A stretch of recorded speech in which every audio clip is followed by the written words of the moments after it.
Rated E for everyone.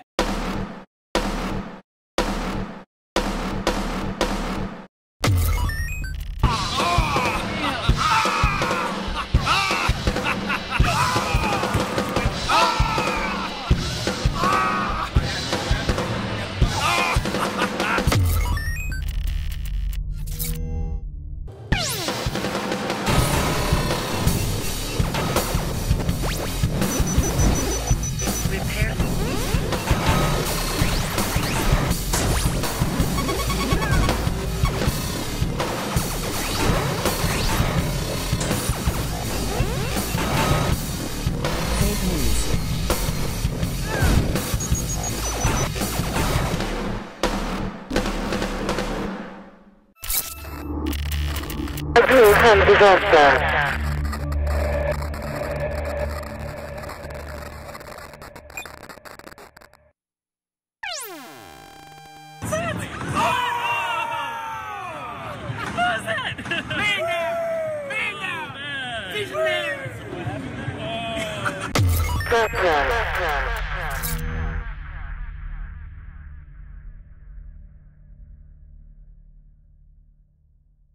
Rated E for everyone.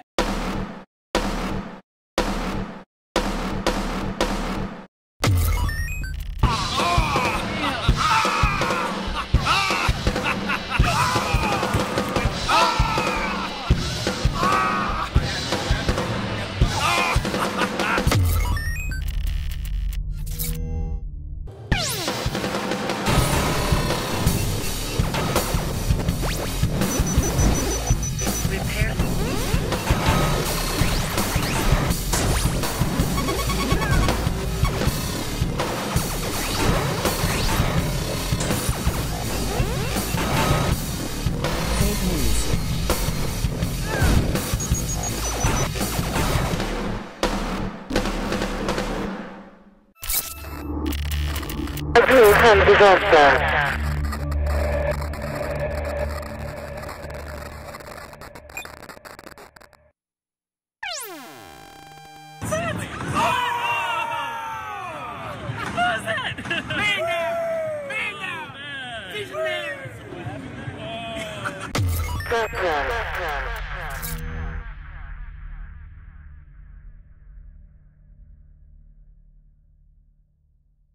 Rated E for everyone.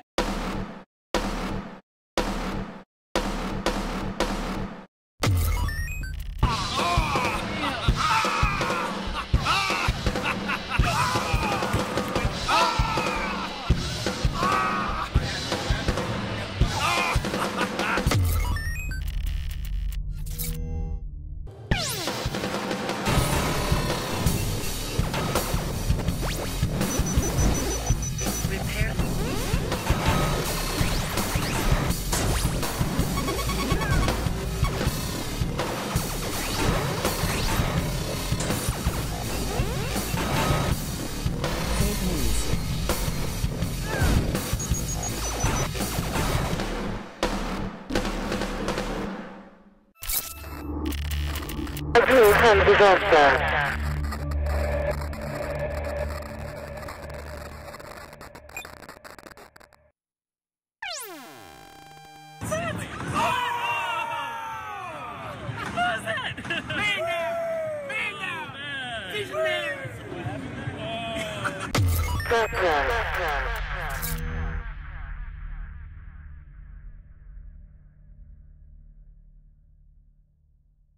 Rated E for everyone.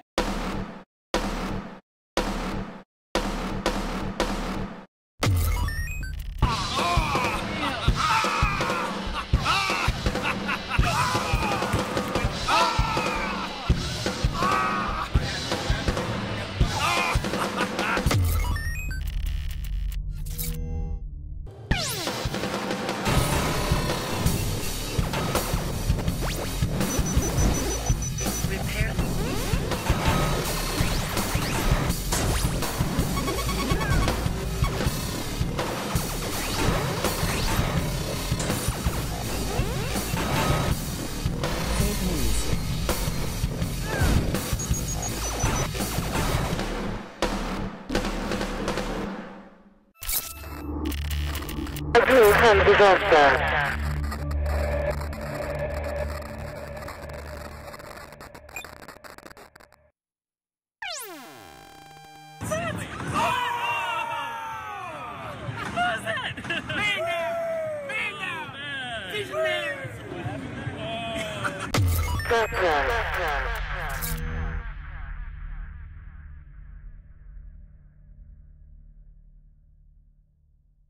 Rated E for everyone.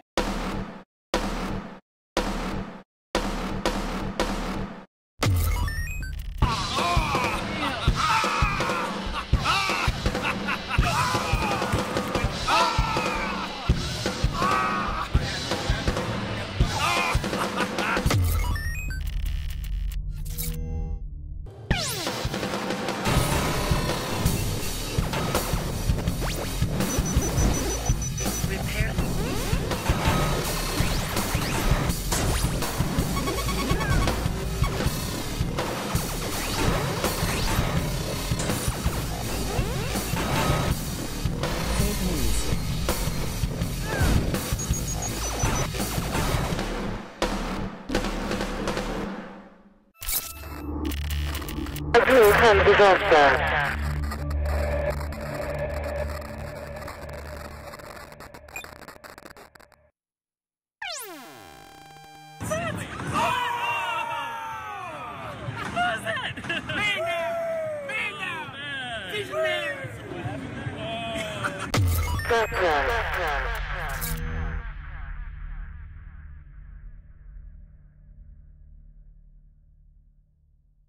Rated E for everyone.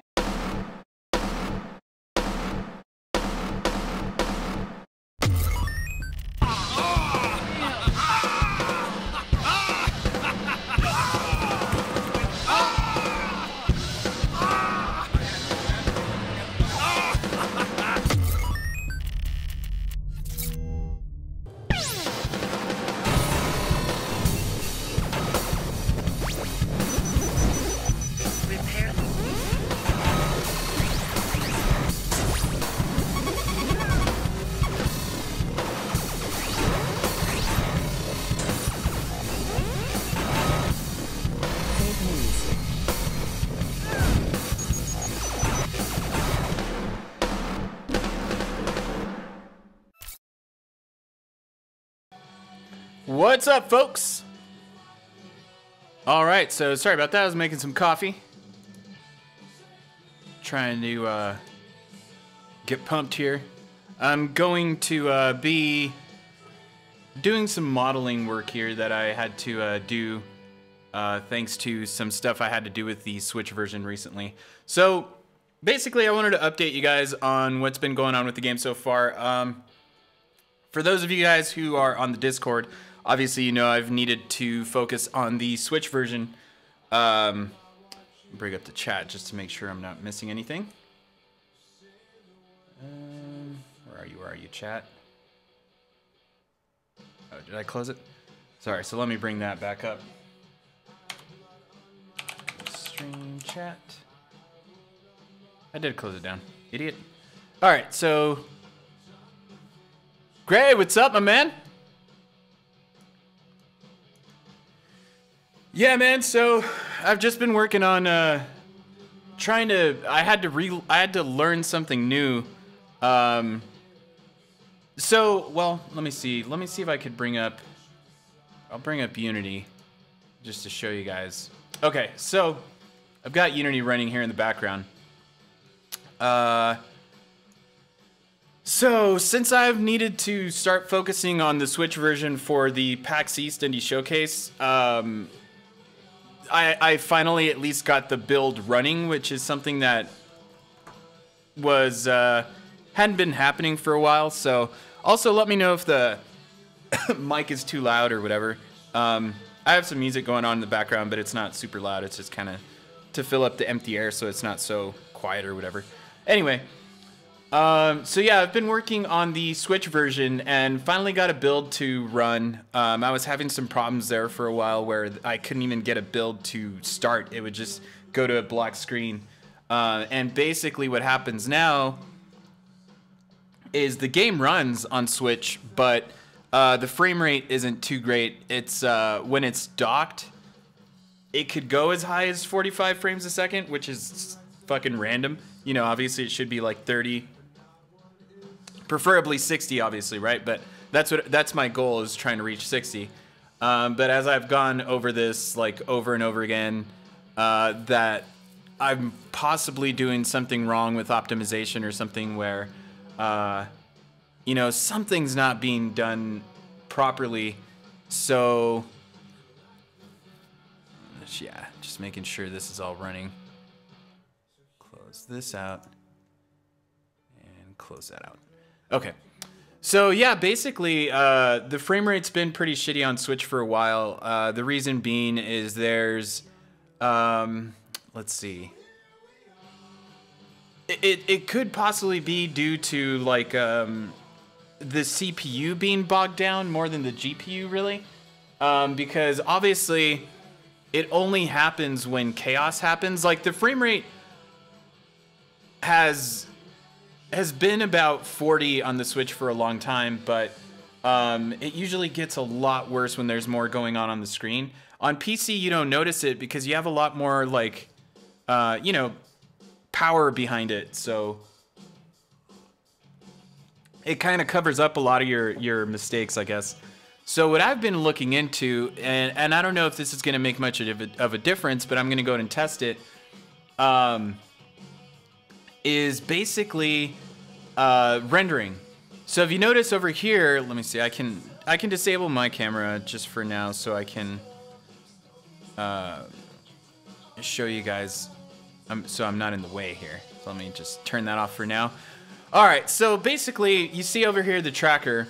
There's a big-ass one here, right above the right side stage. So I've been experimenting with this. That's why this right here is just a big flat plane, just to experiment with the whole rendering process to see what the hell is causing these frame rate issues. And I've kind of narrowed it down to, in the Unity manual, there's something about optimization where it says that when you're on mobile, you should basically focus on getting like anywhere from 50,000 triangles to 100,000 triangles, right? That's what you should aim for on mobile. And currently, just on idle on the title screen, I'm at like 150,000. And then when the game starts, when the game proper starts, it's at about 350,000 triangles, and that's just on idle, like just the game starting, and it, you know, where the two ships start and you're just kind of sitting there. So here's the thing. See, this is the model of the tracker, the enemy that's following you, basically the enemies that spawn on the left and the enemies that spawn on the right. And if you notice, there's a ton of detail in these guys right here. I don't know if I can actually break this window out. Oh, cool. Well, at least I can make it bigger. So yeah, so, you know, you've got all this little detail, and it's because I'm using voxels, obviously, to make this whole thing. And yeah, it's not very efficient. All of these little angles, I wish I could zoom in more, but let's see, I could probably bring up Cubicle. Yeah, so this is a good example. I could show you in Cubicle also. So this is a flat render, but let me just go back to the normal view. And you'll see, so this is just kind of like a top-down view of it, right? But if you start to look at it in 3D, you'll notice that there's a lot of detail here, right? So you have all of these little edges here. When you import this model into Unity, you know, if it was just this one model, like say for example, where's Unity here? If it was just this one guy over here, maybe it wouldn't be that big a deal. But you have 6,000 triangles in just this one model. So now think about when chaos is going on and you've got like all of this shit going on screen at the same time, and you have all of these triangles going on. Watch, let's see what happens if I... Actually, let me go ahead and just... Let's start with a clean... I've been messing with this, so I'm just going to throw away all these things I've been fucking around with there. Let's start from scratch. Start it back up. And it doesn't seem to be using too much of my CPU. I switched over from XSplit over to OBS for this streaming software because XSplit has been fucking trash for a while now. So, I don't know. We'll see. Alright, so we'll let that start up and make sure nothing's happening here on the stream. Cool. Alright. But yeah, so what I had to do is I basically had to learn a new program, and which is Blender. If you guys aren't familiar with Blender, Blender is basically like a 3D modeling software that a lot of indie developers use because it's obviously it's free. Where, for example, I was looking up Maya, because Maya and 3D Max, I think, are the ones that a lot of people use, like all the professionals use for modeling and stuff.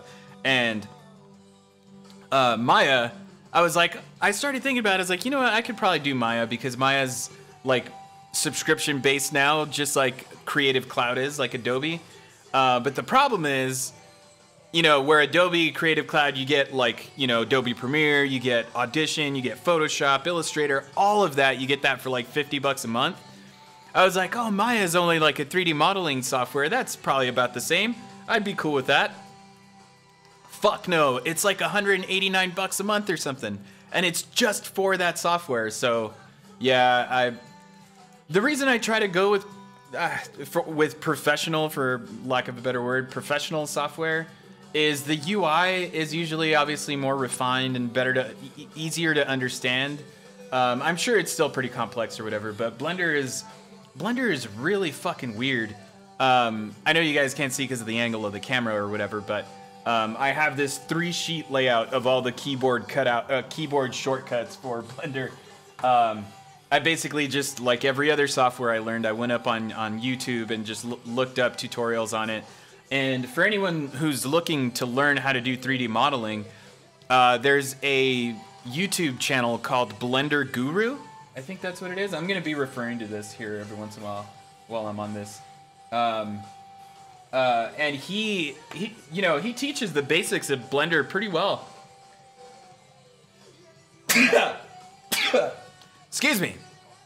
You're so good looking. So basically, yeah, I had to learn Blender. So here's the thing. I was gonna try and learn Blender from the beginning when I started working on the game, but since originally the game is gonna be 2D, I was like, oh, well, you know, I can make flat looking things and put them into Unity or whatever. But then at the same time, I was like, you know what? I'm probably just overcomplicating stuff. I'm just gonna start simple and do the pixel stuff. And, you know, then that developed into going into Cubicle, which is, like I said, this program where you start off with like a 2D sprite, but then you turn it into this like 3D monstrosity, right? And then you start, you get down this like rabbit hole of just learning new software. And yeah, so little did I know, making this cool looking thing would not be very efficient when it comes to rendering. So now what I'm trying to do is learn this program so I can essentially do the same thing but simplify it so it's not gonna look like this. Honestly, I don't even know what it's gonna end up looking like, but I'm just gonna be modeling here tonight. Not for you guys, but I'm gonna be doing this modeling stuff and just fucking around with it and seeing if I can make anything, even, it doesn't, it's not gonna look exactly like this, obviously, because that's kind of the whole point, is I'm trying to make it so that I don't have to, so I can remove all of these extra angles, because the thing is, when you're playing the game, you're not noticing all these extra little details. There's also the idea that my buddy Ivan brought up, that I can even remove the whole bottom part of the tracker, because when you're playing the game, you don't ever see the bottom of the tracker, which there's a lot of detail under there, but at the same time, you're never going to see the bottom of it, and apparently that helps a lot with rendering. So just something, I might want to look into there. I don't know why the chat keeps closing. Oh, no, there it is. Are you doing the tracker in Blender? Yeah, man. So that's, sorry, I might have missed your question there because it was behind the chat there. But Yeah, that's essentially what I'm doing, man, is I'm gonna start modeling this in Blender. So basically what I also tried doing was importing this whole model, excuse me, into Blender itself, and that was a fucking nightmare. So I'll show you why. Let's see, so this is what I originally had. And for now, let me go ahead and just, say for the hell of it, let's see. Yeah, I'll close this out. Let's start it back up. And what I'll do is I'll import that model from Blender so you get to see what it looks like. Let's see.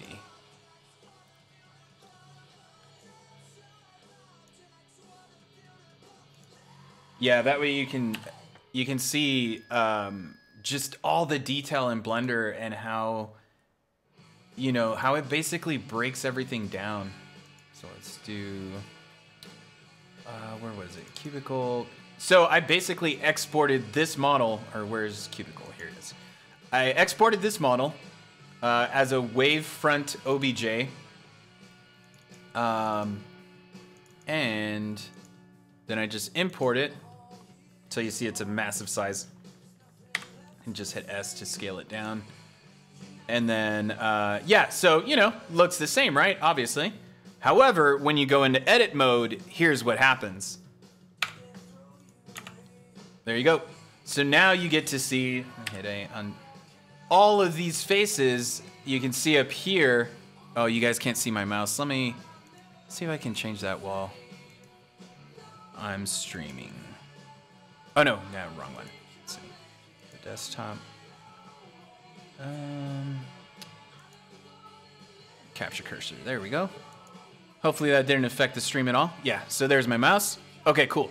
So you'll notice up here in this top area, it shows you how many verts, edges, vertices basically, edges, faces, which are these flat things here, and then tries. So tries are obviously the triangles, which per square, if I'm not mistaken, again, I didn't go to school for this bullshit, but I've learned from a ton of friends who have been doing this that, there's 2 triangles per square. So, yeah, every single one of these faces is a square. And basically what I originally was going to do was, you know, bring this in and then start cutting this down into a simpler mesh, right? But it starts to become almost like unmanageable just because there's so many edges. And there's a lot of little shortcuts, again, that you learn after using Blender, where, like, for example, you can grab this edge. So let's switch to edge mode here. Grab that edge, double tap G, and you'll notice you can slide the edges. But because of the way this is built, this isn't built on shapes. It's built outside of Blender, which when you import it, basically creates, you're editing the faces, not the shape, which is, I don't know, hard to explain. Where's a good example? I'm trying to find a good spot. Okay, well, okay, let's do this. So let's go to face mode, and then I'll start to edit, you know, say like grab these faces, because I'm like, okay, well, I don't need these front faces, right? So I'll select them all, and let's see, grab. And again, so since I'm still learning Blender, there might be something I'm doing wrong also, where, you know, I'm not necessarily doing it the way you're kind of supposed to. So I'm just guessing a lot. But okay, now I can hit X to delete. So here's the thing, I can delete the vertices, the edges, the faces, edges and faces, or only faces. So if I do only faces, then obviously it deletes all the faces there. But see, here's the thing, it leaves the edges. So let's see, I'll do Command Z, and now I'll do only edges and faces. And okay, cool, so that removed the edges also, but if you'll notice, it also deleted these, which I did not select. You know, the kind of outer side ones, if that makes sense. And that's where it gets unpredictable. Like, I don't know what it's deleting. where, you know, patience obviously is something you can just keep doing where you're like, okay, well, yeah, I'll have the patience. I can just cut this out and you'll start to do that. So, you know, I kind of started doing this. I'm like, all right, well, you know, that's manageable. I'll show you what happens here. So this might be predictable. Let's find out. So let's do edges and faces. Cool, yeah, so I don't see anything, any empty stragglers there. But then, so here's the thing though, is now you start to, let's see, let's cut that one, that one, that one.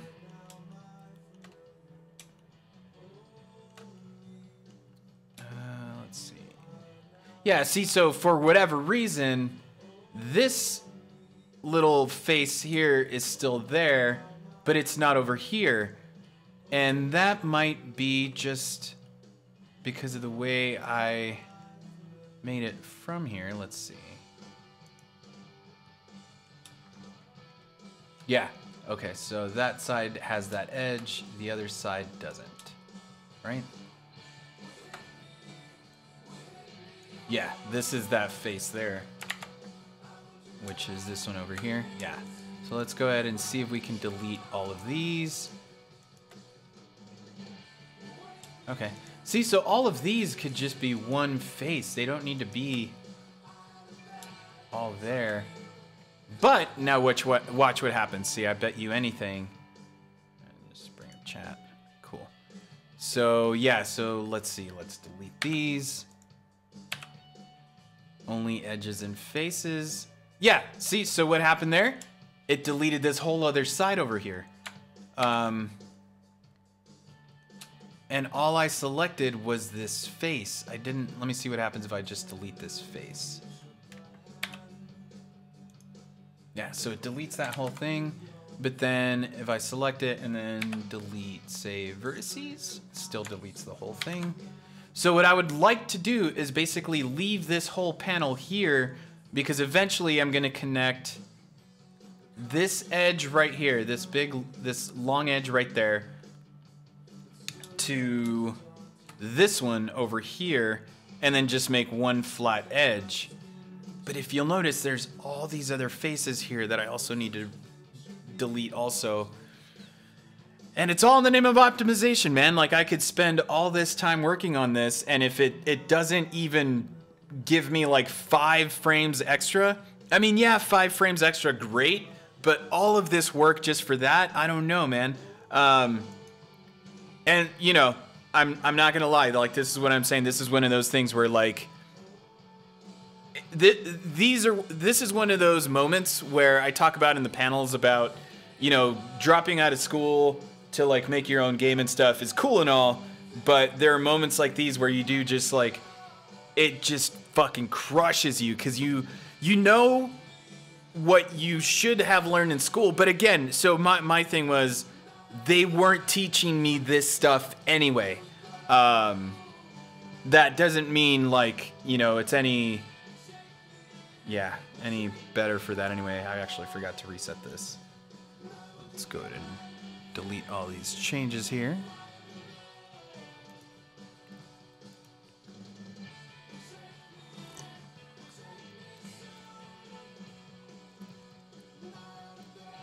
So basically what I've been trying to do is just, you know, go back and do that, but there's just too many faces and stuff where I don't think this is gonna work the way I want it to. Let's see what happens if I delete all this. Yep, so it deletes all that. So I think the thing is, because, no, but these should have no connection to that whatsoever.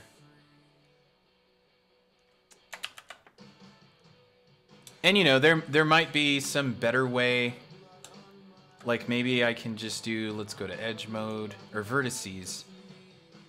But then this becomes a pain in the ass, because now you're just doing single vertices. And let's do, I wonder what dissolve does. Ah, okay.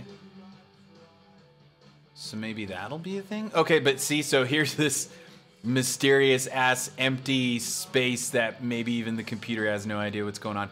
Also, this is kind of subtle, but first, yes, it is Is it possible to draw a new face that isn't as dependent on all of the different faces? Professor, yes. First of all, thanks for stopping by, man. Is it possible to draw a new face that isn't as dependent? I'm sure you mean dependent on all the different faces.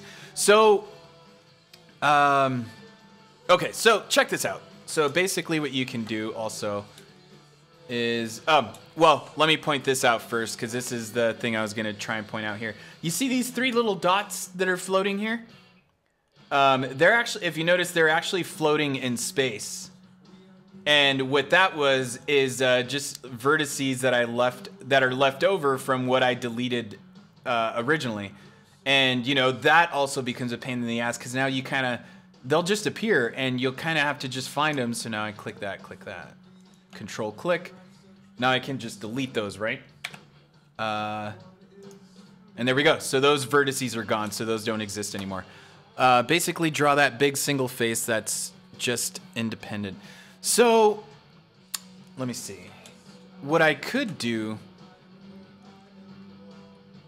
there's a couple of things I could do there, man. So check this out. So like I said about edges, right? Let's go ahead, go to edge mode, select that edge, and then from there I can now, I think they're the same height, so I can control select, control click, and that'll give me both edges, right? So now what you do there is you just hit F and it fills it up.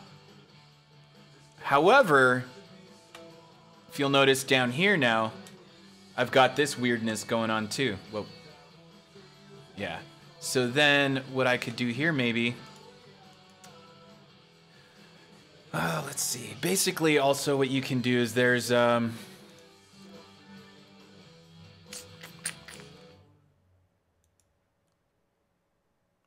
let me try something. So if I do the face, or no, not the edge,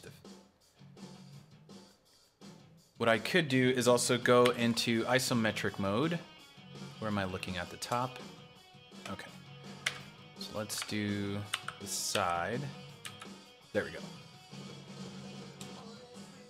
All right, so actually what I want is the other side. Oh, actually, we can just do it from here. So I can do this. Oh, crap. Okay. So I can do this. I can box mode. Actually, let's make sure nothing's selected. Go to box mode. And you can also click this little square down here. Get out of that mode. And what that does is it lets you see through, and you can select points that are behind your view. So say, for example, you want to select the whole section. From what I saw in this dude's tutorial was you can... Oh, shit. See, so that's another thing you want to make sure. Nothing's selected so that you're not moving stuff. Dang it. Let's do A. There we go. Box. Select this whole bottom section. Make sure it's all selected. See how it selected everything in the back?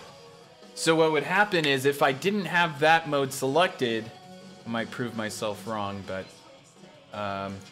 let's see. Let's go back to orthographic.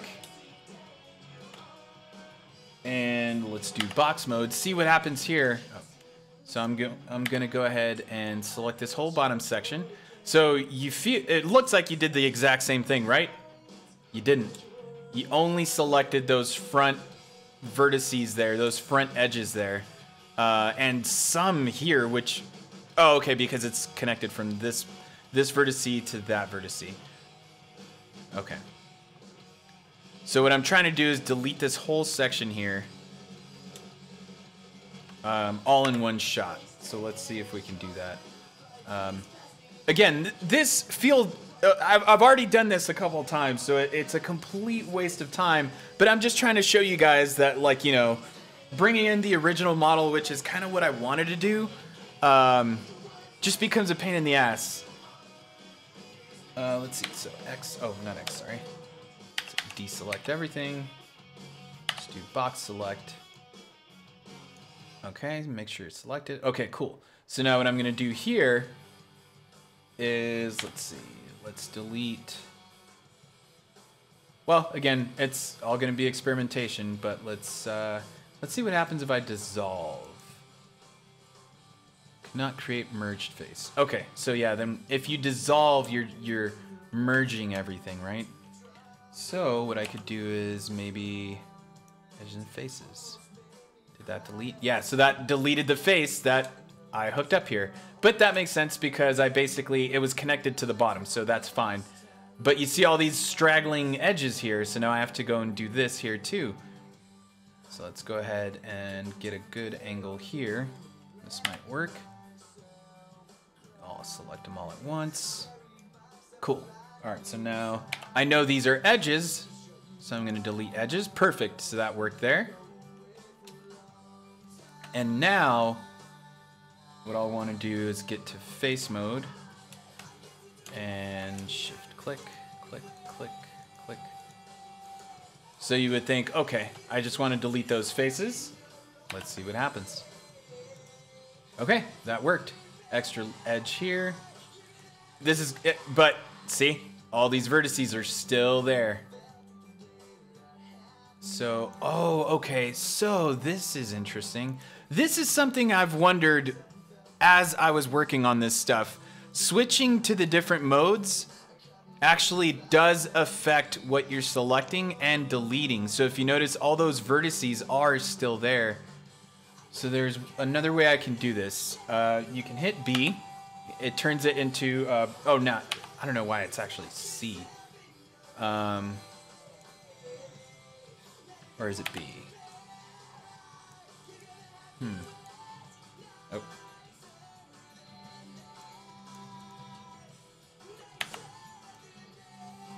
Okay, so that is box mode.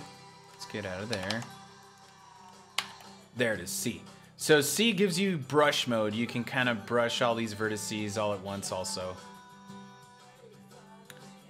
Again, just time consuming more than anything, right? So get all these here. And there we go.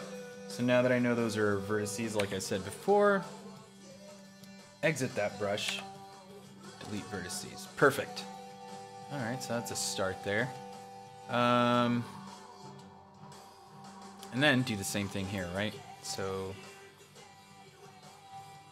let's do faces. Actually, I wonder if I stay in vertices mode, I may not need, maybe just deleting all these instead of going to the edges might actually work. Huh, let's try this. Actually, I can probably delete this or unselect that one. Let's see. Anything that's not touching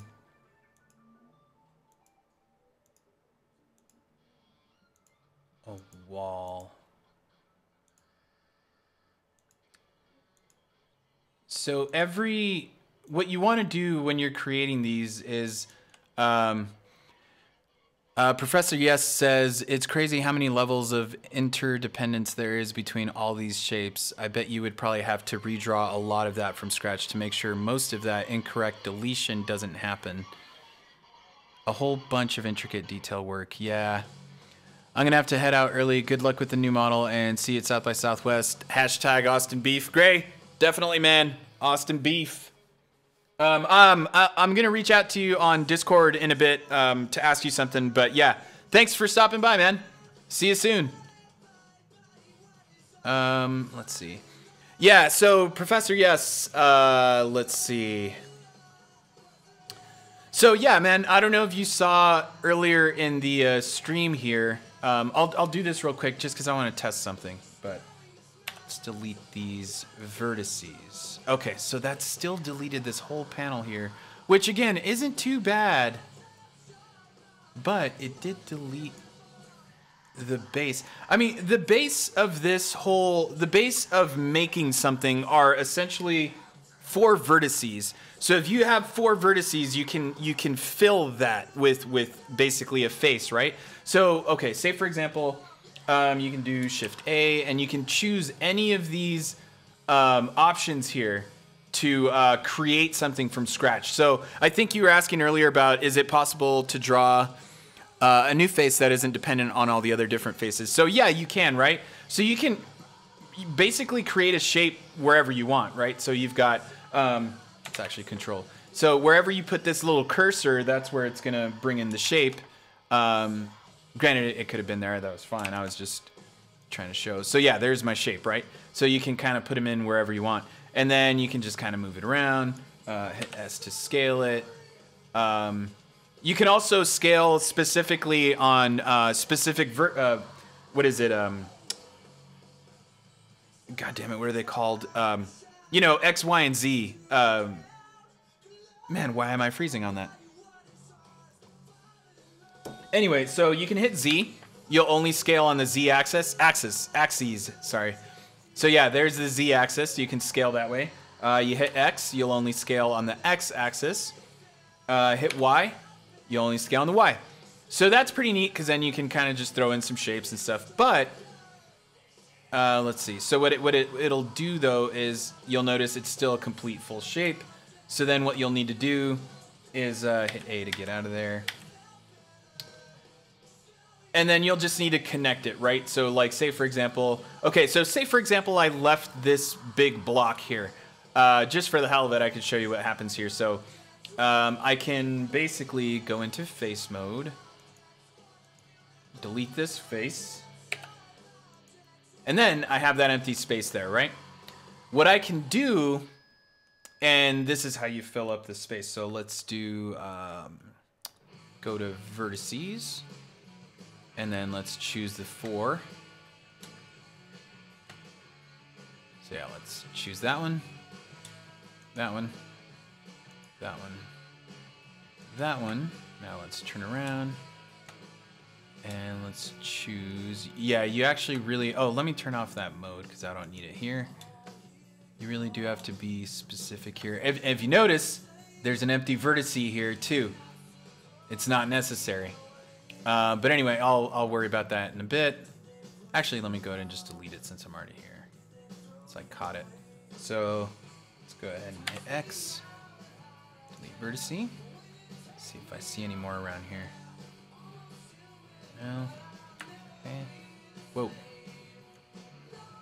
God damn it. Oh, fucking caps lock. Okay, yeah, so there's another one there. Actually, there's a couple. There's that one. Nope. You also got to make sure, because sometimes you're like, okay, I clicked on this one here, and it ends up being the line back behind it. So you got to be careful with that.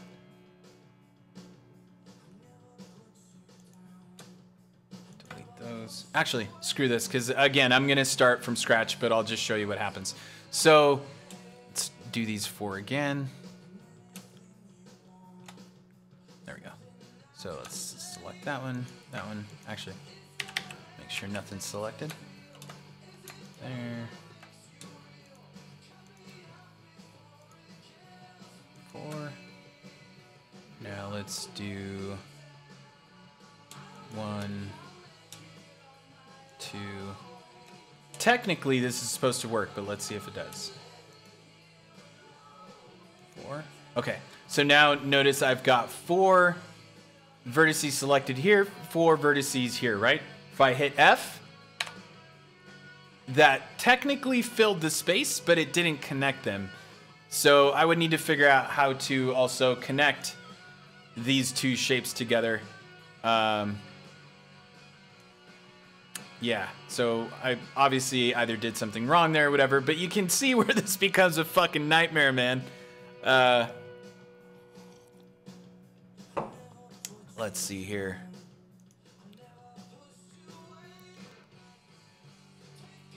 And make sure. Okay, cool. Just wanted to make sure there's no chats that I'm missing. Okay, so yeah, again, pain in the ass, man. So let's go ahead and just start over. Let's do open. I'll open my Blender projects. Yeah, so this is the one I was originally working on. And I went through a whole bunch of iterations. The last one I had, man, it looked fucking terrible.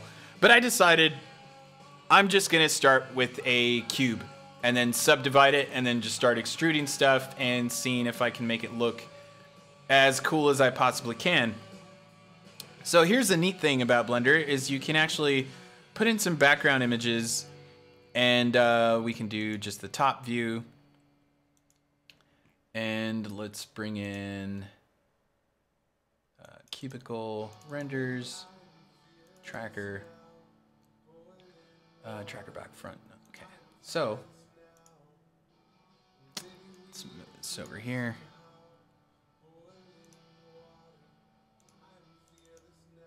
Let me move these files here.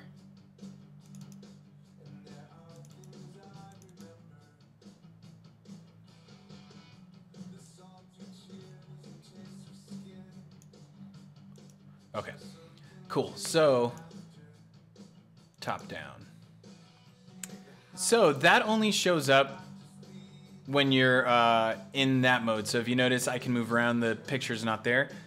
When you drop in background images, they only show up in the orthographic camera, which is a flat camera. It kind of makes sense. But so now basically what I want to do is, let's see, let's move this. Let's try and center this as much as possible. Close, 32. Let's do, it might be something random. Like, say, negative 0.33? No.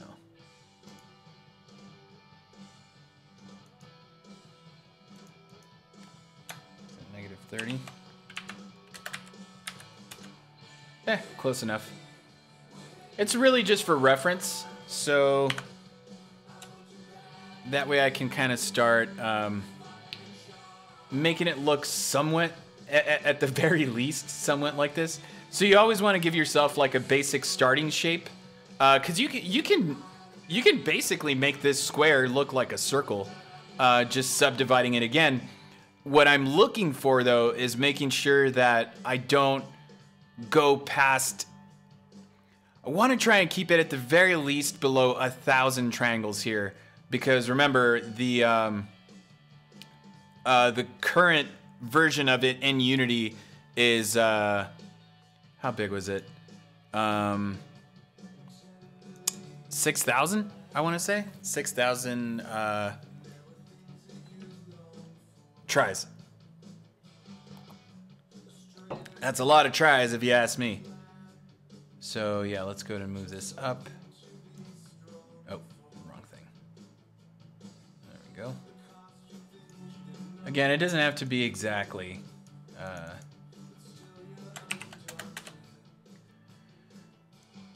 But I just want to line it up as much as possible so that I can.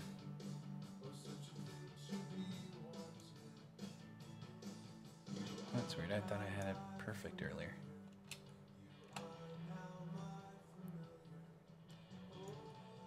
Okay, so let me just hide this. Oh, shit.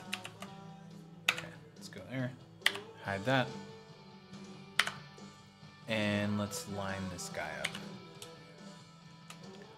Also, yeah, like I was talking about with Blender, like the keyboard and mouse controls are fucking weird. They're not how you would expect them to be. Like, say, they're totally different from like the way Unity is set up. I wish this would increment by ones. Is there a way background offset X? Maybe. Nope, that doesn't do it.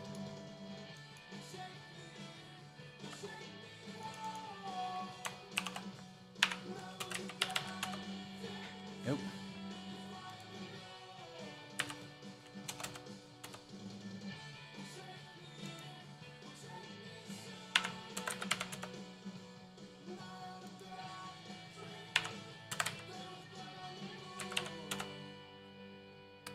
Almost.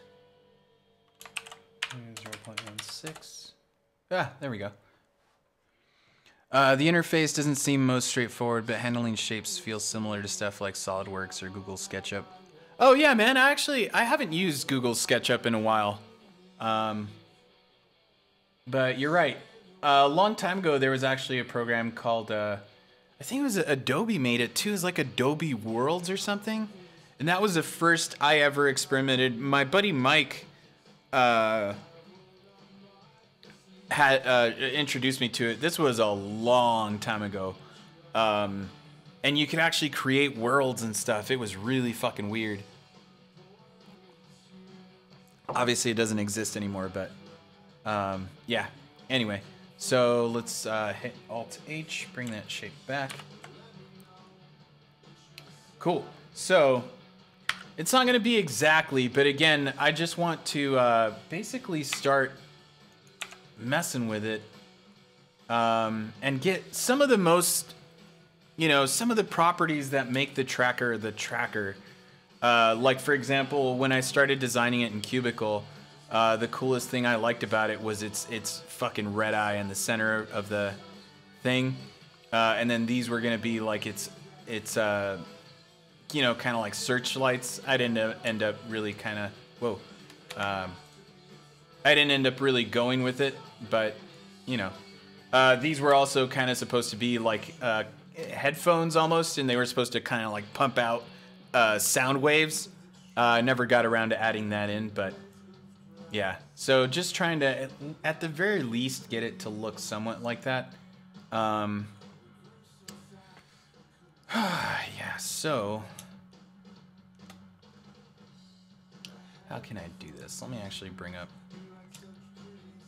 I'm gonna bring this, I'm gonna mic this over here on the side of my window so I can kind of get an idea for what it looks like and just kind of reference it. I can start, again, you guys don't ever really see the bottom of it. And if it ever comes down to something where, you know, like I'm able to make these 3D models for collector's edition or something later on down the line, that's when I would get into like the detail of it. But then at the same time, you're kind of like changing with the, what it ended up looking like, you know? Let's see, what I can do here is maybe, nope, that's not how you do it. Okay, let's do, is it GG?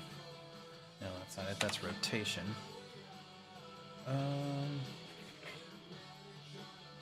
What's inset? Oh, that's right. Okay, inset is where you kind of, let's see. Yeah, you kind of bring it in a little so that you can start to make some. This is more when you're actually going to start doing fancy stuff like subsurface scattering and all that kind of crap. Let's see. So one of the things is,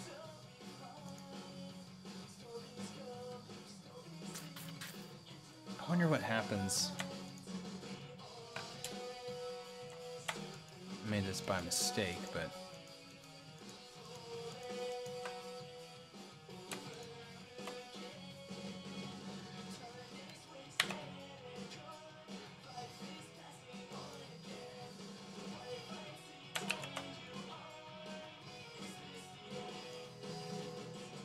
yeah, see, you can't, once you do this, you kind of can't take it back, that I've seen.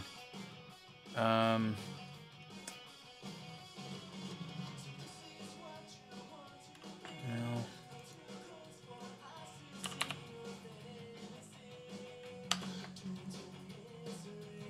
Alright, well anyway, what I could do, it's kind of like something my brother taught me when I was younger too, is that when you're drawing something, like say with a pen and paper, or a pencil and paper, whatever, is if you fuck something up, just go with it. Like don't try to fix your mistake, just kind of like try to build off of it if you can. And let's see if I can do that. So probably get these two here. Oh, shit. Okay, so let's see. No. That not do that. What if I do extrude? Okay, so that does just do that. So that's gonna be its eye. Let's try and do the speaker side things. You can always do all the detail stuff later. That's kind of why I don't want to worry too much about that. And what I'll focus on more is, let's see, yeah, like that. Let's extrude it out.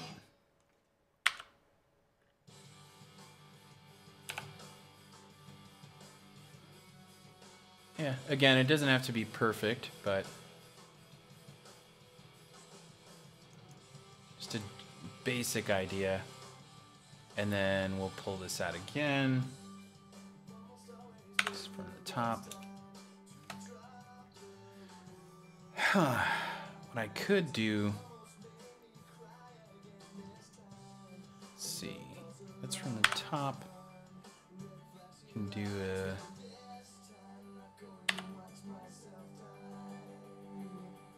yeah, I can do that kind of thing.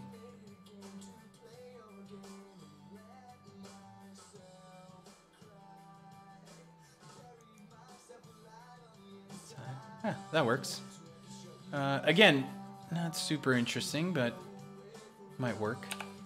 Pull this out here.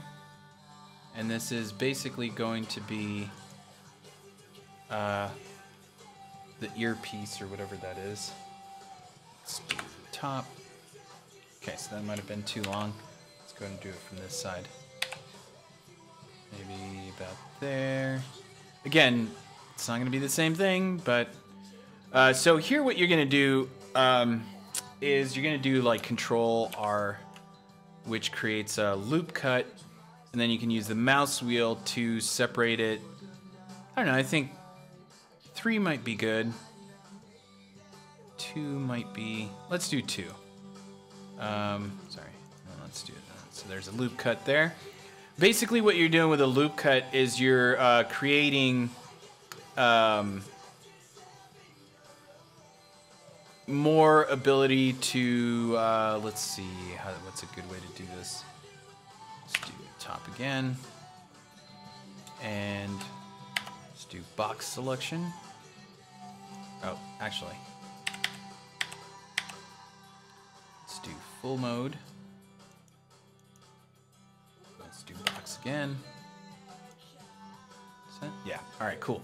So now what I'm gonna do is try and scale this up. To normal mode, and I'll do, let's see, scale right, but I'm gonna do it on the, is it Y? Yeah, that works. Okay, cool. So now that I know that's the angle, let's go back to the top. Let's do E, or I'm sorry, not E. Scale, and then we'll do it on the Y, was it right? Yeah.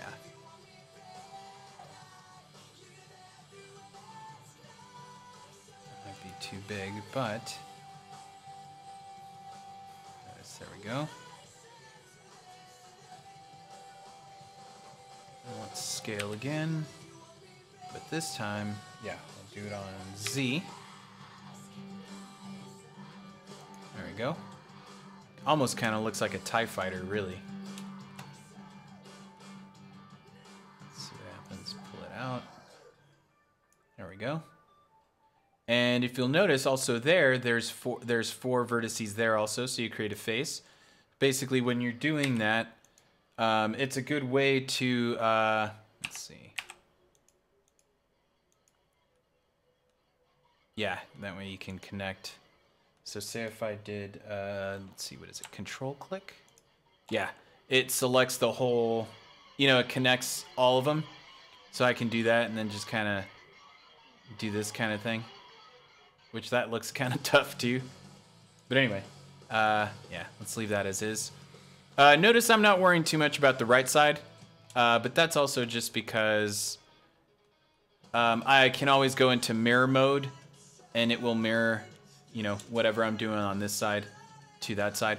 Basically what I'm trying to do is I'm going to come up with a very simple model that I can throw into Unity and see if it helps with performance at all. I don't want to spend too much time modeling these because, again, it might not even be worth it. It might not make a damn difference to performance. So I don't want to spend too much time on that, but I do still want to at least get a feel for what the look is going to be. And that way, you know, we can see what comes from it. So here, let's switch to face mode again. And this is going to be basically whatever these things are, the ears. Let's do E, pull these out around there. And then we'll pull this one out. 7. And this one I can probably rotate out. Oh, actually, let's do that. Let's do, is it GG? Oh yeah, no. Let's do extrude. And then we'll do G. Oh, crap.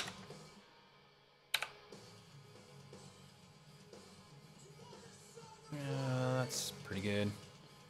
And then what we're gonna do is, let's see here.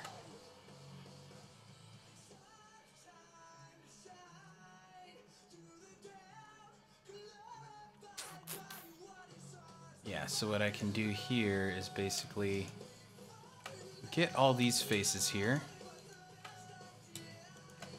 And I think, is it G? Oh no, I still keep doing double tap. It's just one. Okay. Let's go backwards. Now let's do G. There we go. That's actually what I meant to do. And that way I can bend it out a little. Pull it down. No, that's not right.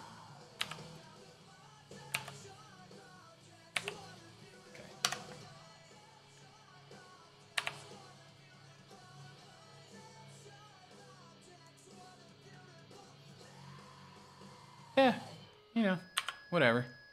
Oh shit, wow. That was crazy. Pretty much nailed it on first shot, didn't even really mean to.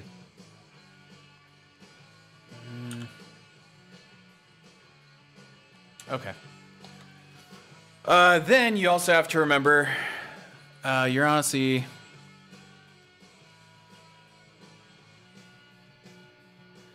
You know what, you're right, man.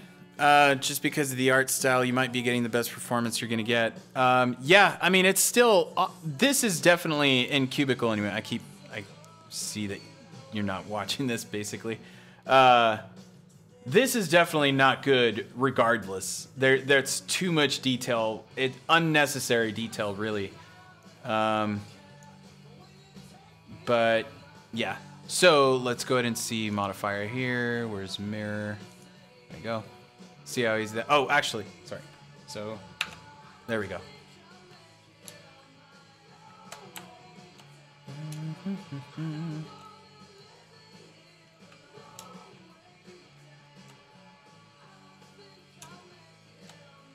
So yeah, I mean, see how generic that is, but obviously with shading and all that kind of crap, you will start to, it'll start to look a little more interesting, obviously. Yeah,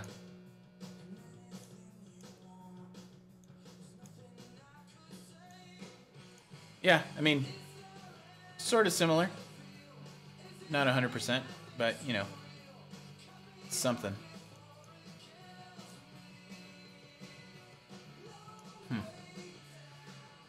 All right, so just for the hell of it, let's go ahead and save this. That's pretty easy to make. And now let's go ahead and export this and make it an FBX. Drop it in assets. Let's go to FBX. What I also find weird, let's see, is this, no, show folders. Ah, there we go, okay. So that's terrain, room. Let's do, there we go, cool. I honestly, like, again, I'm learning the UI for Blender. It took me forever to try and find that there you can create a folder from within Blender. I thought you couldn't, and yeah, I would not have been surprised. Let's see. Professor Yes says, yeah, if you could smooth out a lot of the surfaces, it would definitely help, but it may require you to not cut that cube into as many subsections or something. Yeah, well, so obviously you noticed, well, let me do this first. Objects, or no, not objects.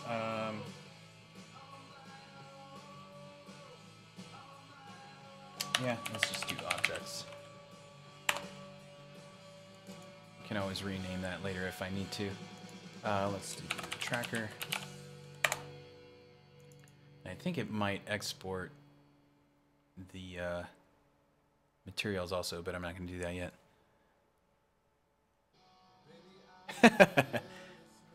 Gase jefa.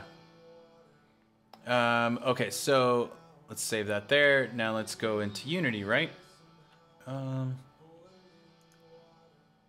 Close that out. And now let's see. It's basically really easy to change out the model in Unity, which again, in terms of that, that's actually really cool.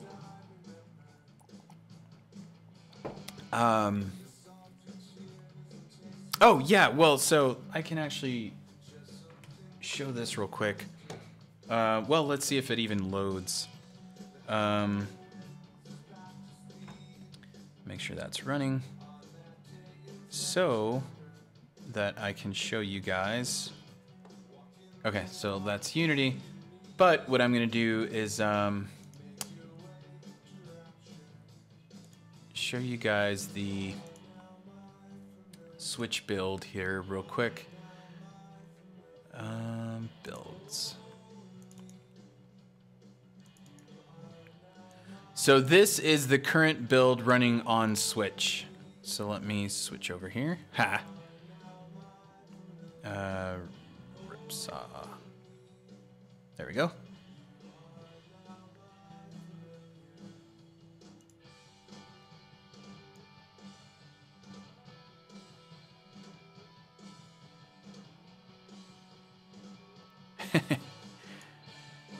Yeah, so my mom's on the Facebook saying that she doesn't know what I'm doing, but that it looks cool. How I use my brain. Yeah, well, what I can use it. So anyway, yeah, so this is the Switch build. Obviously, this is another thing that's going on with the Switch build is the video player's not working, and it just treats it as a big pink. Oh, you can't see my mouse, but you obviously the big pink texture there. So yeah, basically, you know, let's start it up. Let's do. Let's keep it on tier 1. So game starts up like you would expect. You know, this is running on the Switch right now, the Switch Dev Kit. Oh yeah, so I switched out the left side also. I removed this, the right side background to see if it helped with performance. Again, it kind of does. Let me remove the camera again just so you guys see. I'm gonna pop up the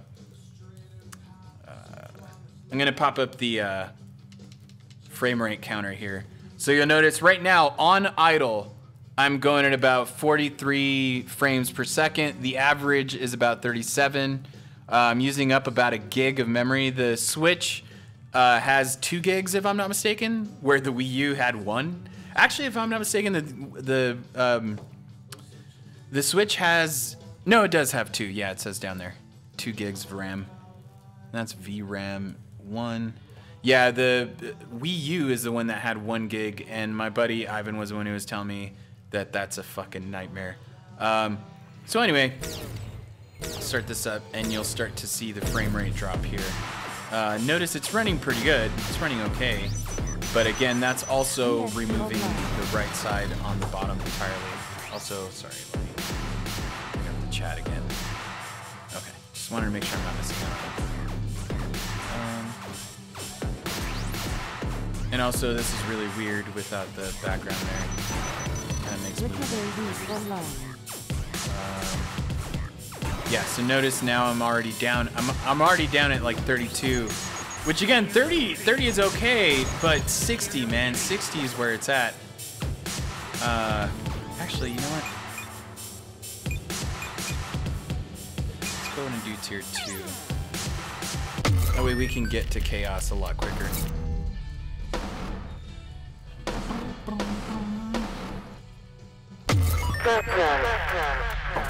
All right, so let's go ahead and jump on in here.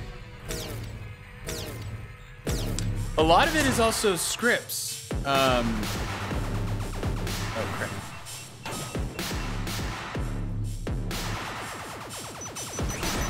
VFP online. As a matter of fact, you know what I can do?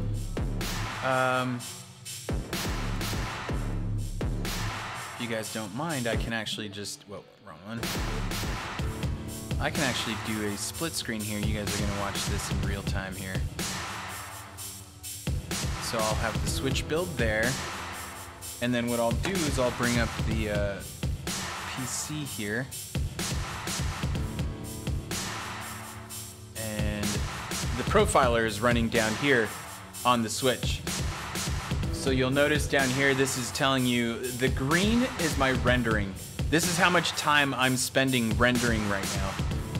And then you have the blue is, let's see, what's the blue? The blue are my scripts. So I'm also spending a pretty good amount of time, pretty substantial amount of time, really. Let me shrink down this Switch view again. It's like you're in here, basically. Yeah, so you're basically, you know, it's a pretty good, it's about half of my rendering time is spent on my scripts. And that's the code that I wrote, the inefficient code that I wrote. And then the green here is the rendering, and a lot of that comes from, let's see here. Raise this up a little. There you go. There you go. You can also see I can switch to the timeline. And this also tells me, so when you're trying to run a game at 60 frames a second, let's see, so then would optimizing code fix a large portion of it? Yeah, however, so Professor Yes on Twitch asks, so then would optimizing code fix a large portion of it?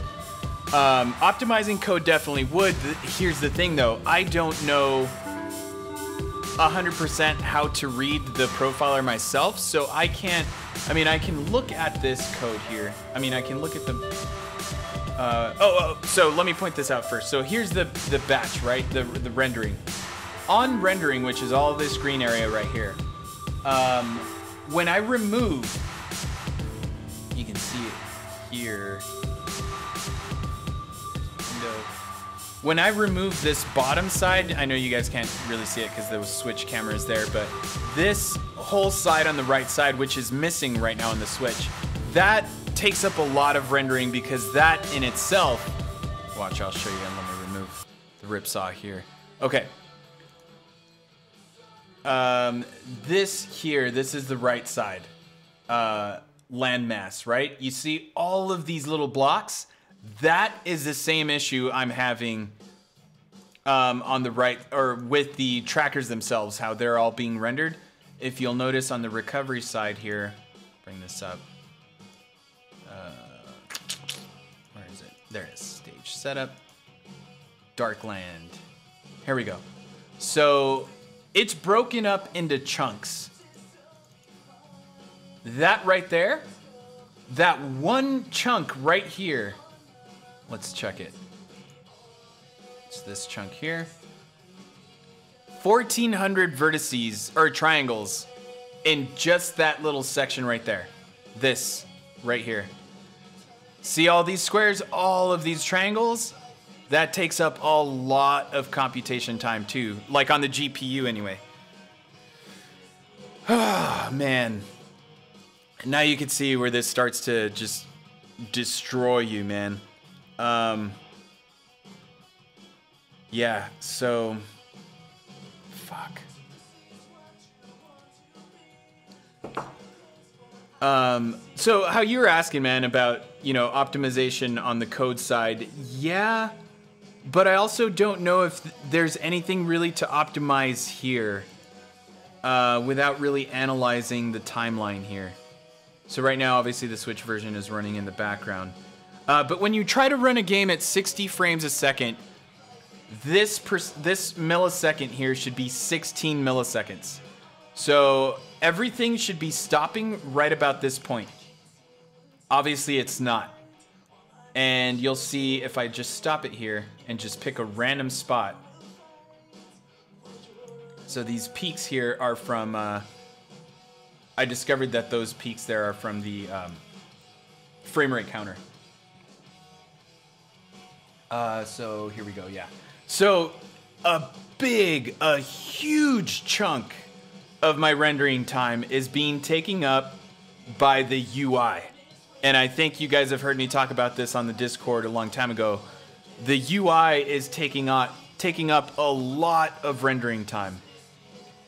Let's see.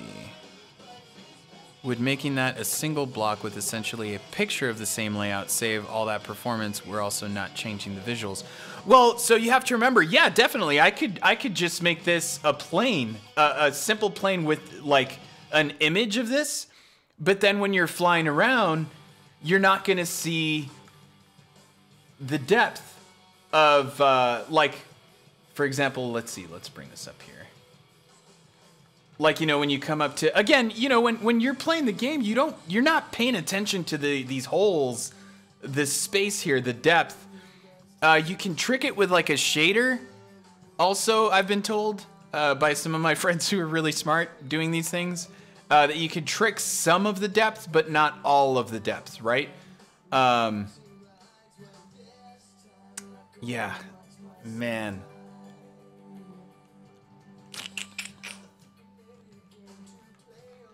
It's a lot. It's going to be a lot of trial and error to try and get some of this optimization stuff here. Yeah, all that empty space there. Like when you're flying around. But obviously, dude, what happened here is basically you do notice performance helps a lot when you remove this. But also, the UI really is what's also taking up a lot of space. And the reason the UI is because there's a lot of transparency, right? So when you normally think of, well, obviously when you're playing games like, you know, The Division or whatever, those are, let me see. Then kind of like when rebuilding that tracker, is it possible to just make that large block, then carve out the sections for that visual? Huh. So let me see. Let me show you something here. When you're in Blender, I might have already done this. Let's go to open. Let's do a new one. Let's delete that. All right, so I'm gonna show you something real quick, man. Let's bring in. Is it way front? Yeah. So I will bring in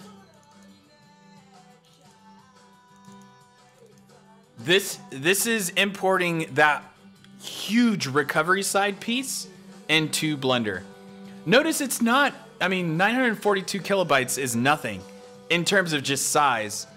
But when it comes to a game, you're rendering that every single frame, you know what I mean? Every single one of these triangles. So this is that large piece here, obviously without all the material stuff, so you just see the depth. Up here, 11,000 triangles. So what I can do, notice you'll never see the bottom here, which is just one big. Okay, so actually let's enter edit mode and I'll show you. Basically, instead of making the cube subsections, make the huge shape, then digging everything out. Not sure if that's been covered. Well, so yeah, so check this out. This is why I brought this in. So you think, okay, well, why is it taking up all this space, right? I mean, yeah, it's like you're saying, this is one big flat piece. You're only taking out these little sections.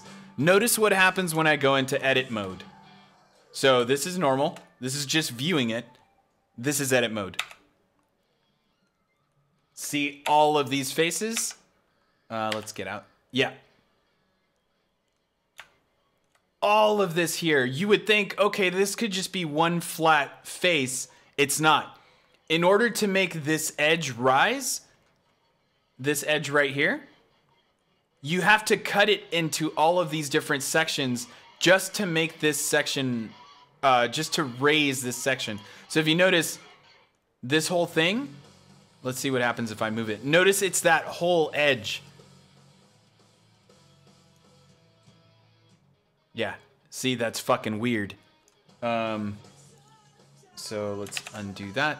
What I started to do was basically grab that edge, do a double tap, and then just do a roll of the edge. But you can't, because it brings all these other... I don't have control because of how it was imported. It decided to put vertices where it wanted to. I can't just go in and, say for example, delete this edge here. Let's see what happens if I do. Yeah, so it deletes that whole face there.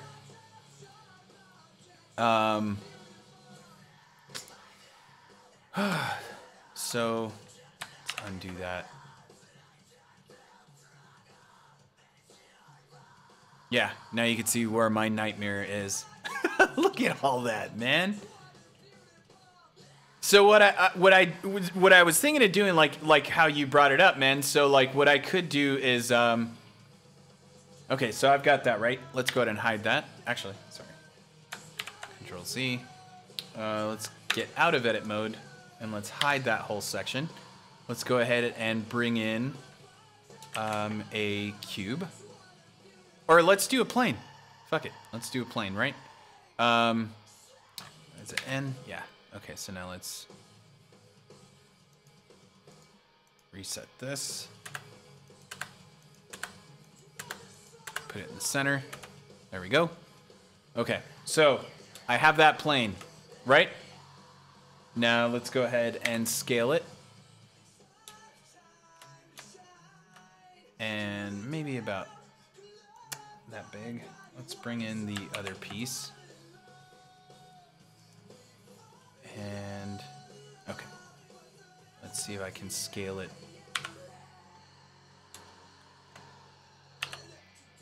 Oh.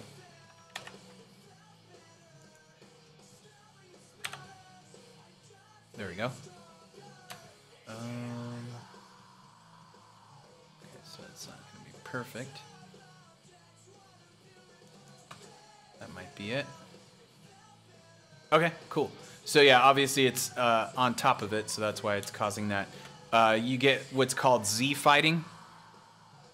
Jesus, that's crazy. Everything's so deeply linked, you probably have to start it here in Blender rather.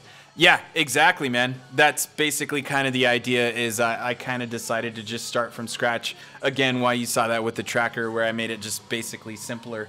I mean, I could, right? Like, I could definitely go into this whole thing, and it would be time consuming as fuck. But yeah, it would be time consuming as fuck. Again, because, well, let me go back and show you something. So, you know, what I started to do is I got this. Notice how I can see it from the side. I can do the whole orthographic thing. And then I can make sure I'm not selecting anything. And then we can go to vertices. I can do box mode. I can try my best to select that, and then let's delete vertices. So notice what happened here is it deleted half of the bottom, which is great. That's fine. It only took me down, what was that? 180. It only took down like 40 of those vertices. So, yeah, man, it gets crazy. But it's just like, it's such a cool look to the right side, you know? And I mean, Jesus, like that also already took me enough time in Cubicle to make this. Yeah, I really hate in Unity when it kind of just starts to slow down the camera like that. Anyway. So, yeah, that's without any modifications. Actually, I'll go ahead and do this just because, why the hell not? Make another build.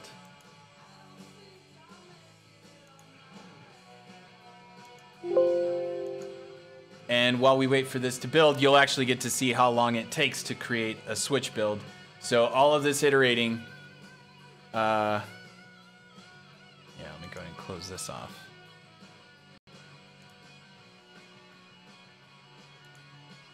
Let's kill that.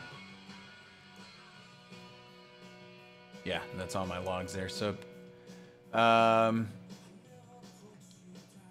forgot how let me see. Bring this back.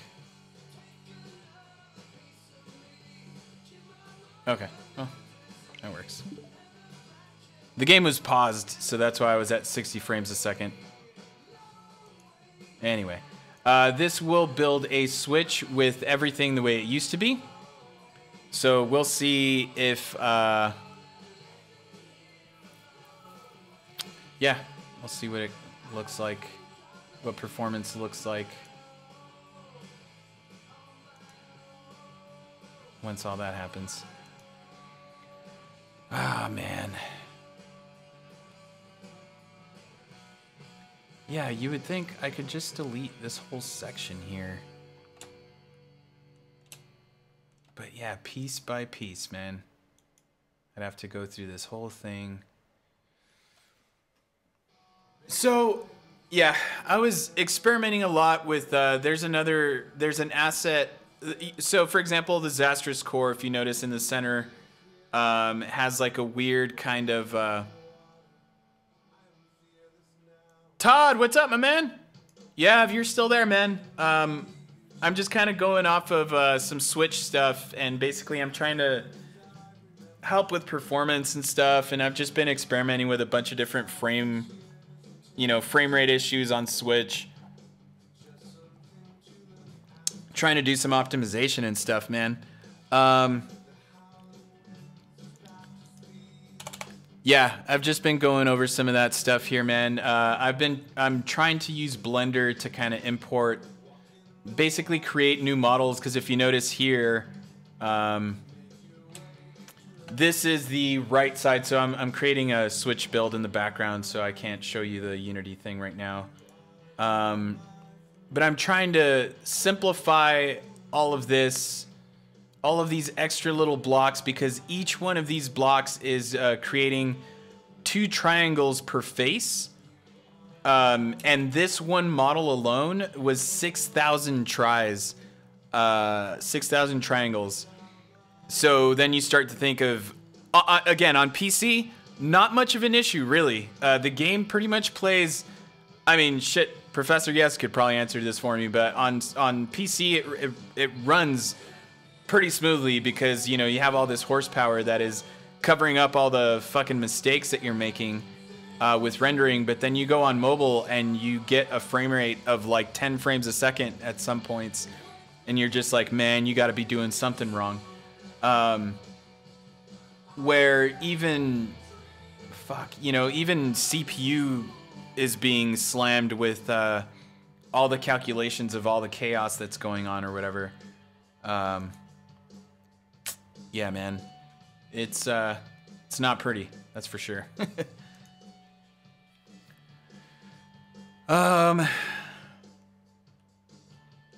Yeah, so this is probably going to be my biggest pain in the ass, is trying to figure out something for the right side that's not all of these faces. You know, so let me see. Maybe I can create, like you said, man. Oh, by the way, I finally got around to rocking that awesome new shirt. Feels super nice too. Legit, probably my new favorite shirt. Fuck yeah, man. Thank you, dude. And just to make sure, yeah, it was Esteban, right? That's what I wanted to make sure of. Yeah, I just wanted to hop on and see how everything's going. Wish I could help since I'm even in the same city. Good luck to you, bro. Thanks, man. It means a lot, dude. The next event, obviously I've got some events coming up here in March with South by Southwest, GDC, and then PAX East. But I should be at Comic-Con again this year, thanks to the Glitch guys. So, yeah, dude, thank you so much for the support, especially locally. It means a lot, man. Sincerely. So thanks for all that. Hopefully you can help spread the word a bit. No pressure, obviously, but that always helps. But yeah, man, the love here at home definitely helps, and I appreciate it more than anything. Feel free to go do what you're doing. I'm gonna kick it here for a bit more. I figured if I was gonna be working on this stuff, I might as well stream and just show you guys what's going on with the game here. If anything, even for archival purposes, you can always kind of go back and see what I've been fucking around with. But also just kind of to give you guys an idea of what game development's like, man. Like, it's a lot of, especially, like I said, when you don't know what you're doing like I am, just experimenting with fucking around and, you know, experimenting with stuff, man. Pretty much.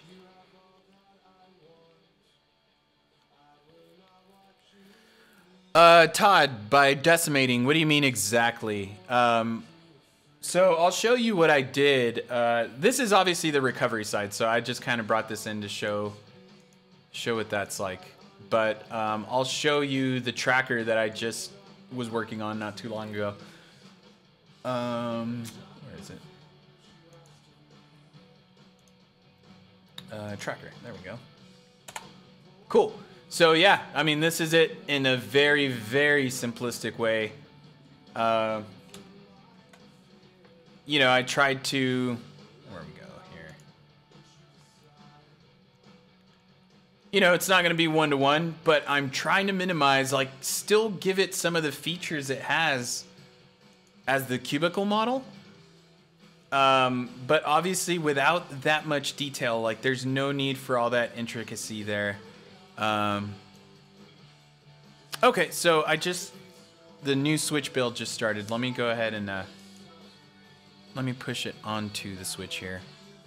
And then we'll check performance again real quick. Close this out.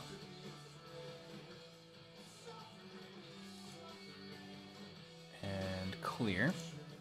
Let's do record. All right, let's give this a shot. So let's do Ripsaw.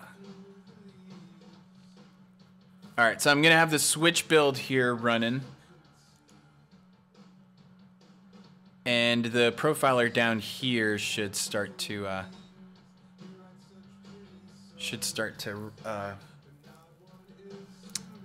profile.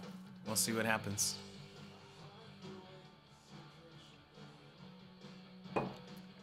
So what I did in that last build I had running then was I basically removed the right side entirely. The right, like this whole section right here.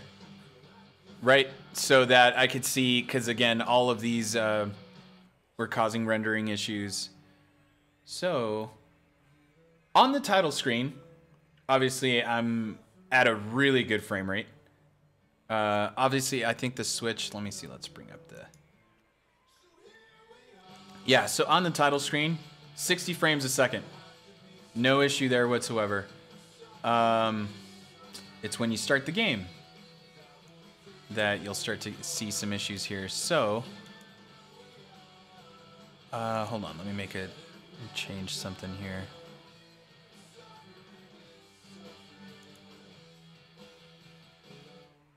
Windows always on top. Okay, cool. Sorry, so I just wanted to make sure if I move around on stuff, yeah, chat window always stays up. Cool. All right, so you notice once I start the game here, the frame rate will start to change up. Let's do tier 2.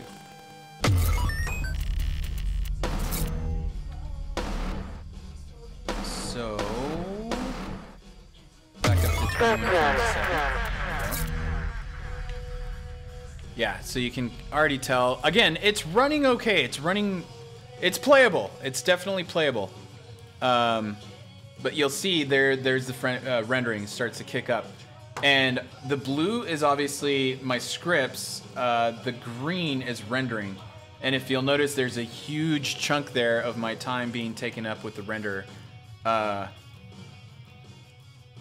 The blue is all my scripts. Green is all the rendering. Say, for example, post-processing effects, yada, yada, yada. 6.6 seconds on camera render for one camera. That was a peak there. And then on the right side, same thing, about 3, 4. Yeah. All right, so let's go ahead and start this up, see what happens.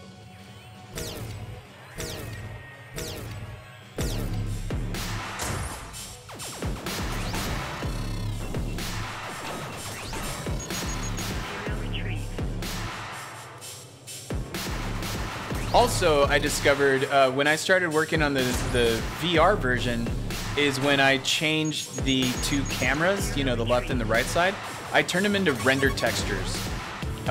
So those two things, the screens that you're seeing now, they're render textures. They're not straight camera views, which is actually kind of a good thing because I realized that's how you are able to enable dynamic scaling. I always thought dynamic scaling was some kind of smart, like, you know, a Respawn studio type thing where you kind of had to know what you're doing to enable dynamic scaling, which to a certain extent you do, but it is actually kind of built into Unity, which is pretty rad. So yeah, there we go. You see, the frame rate's holding up, but it does start to get a little crazy.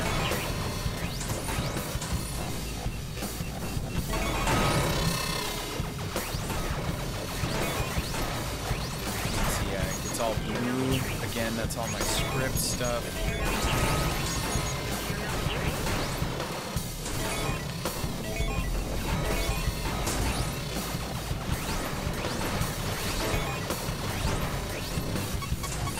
Sorry, I'm just gonna turn this on. There we go. Oh, damn it. I blacked out. So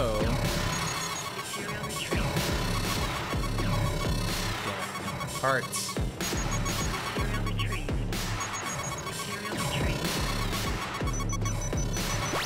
Online. So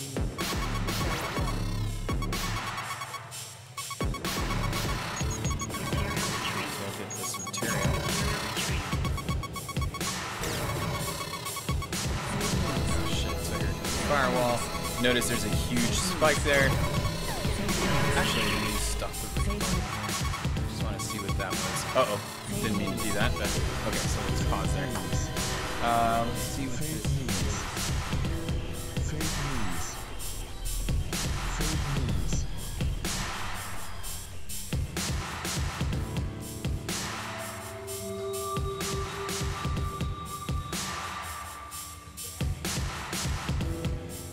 So this red here is supposed to be garbage collection. Yeah, 49 instances.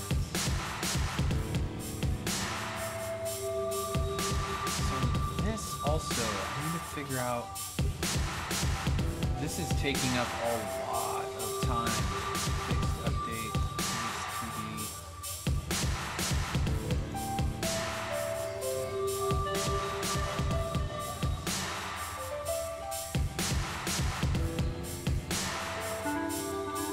Oh man, optimization is a bitch.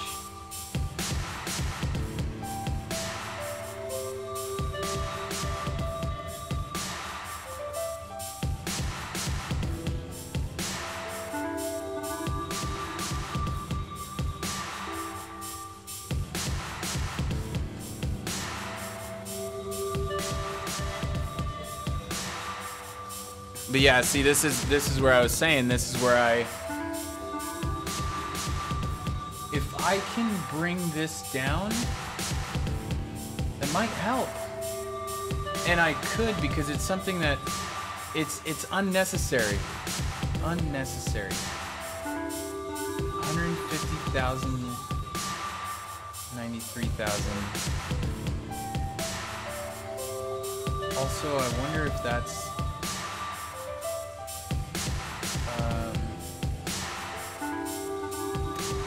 117 draw calls, 655 set pass calls. I think that's a bad thing too, man. The set pass calls, I shouldn't be that high.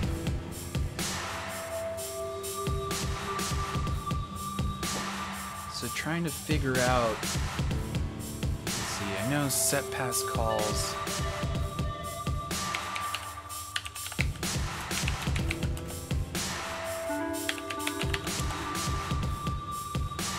Let's see, why so many set pass calls, Unity?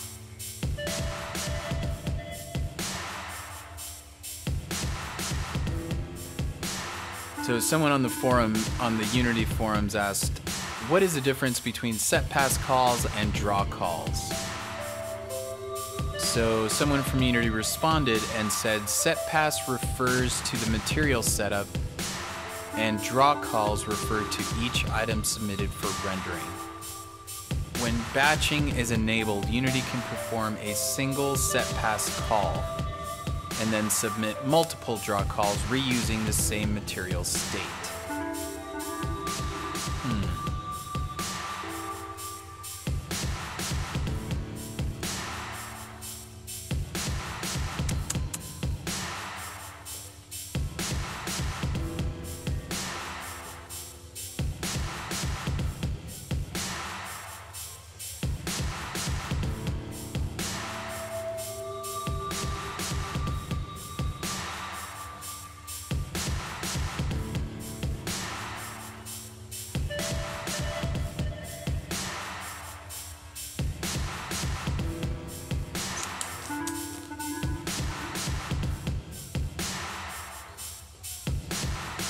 Okay, so yeah, this is where I saw in the Unity manual,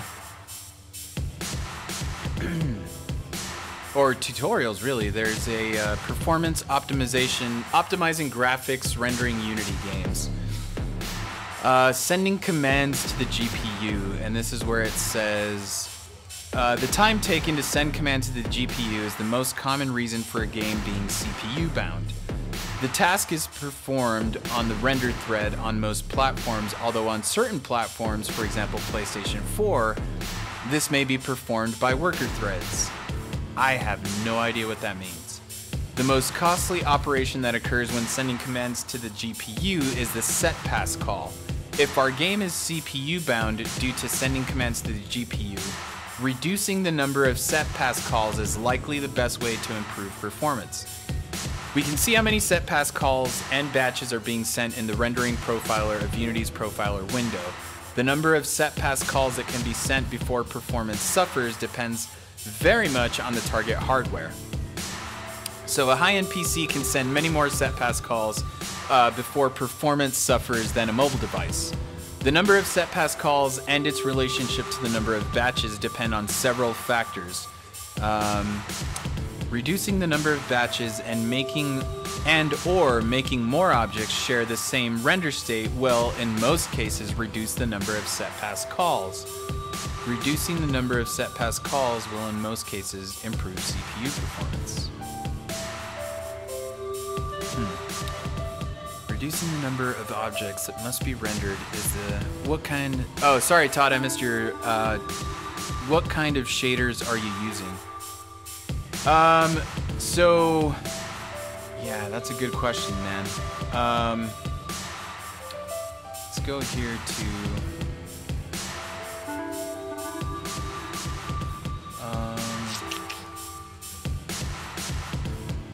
there's my repeater, right?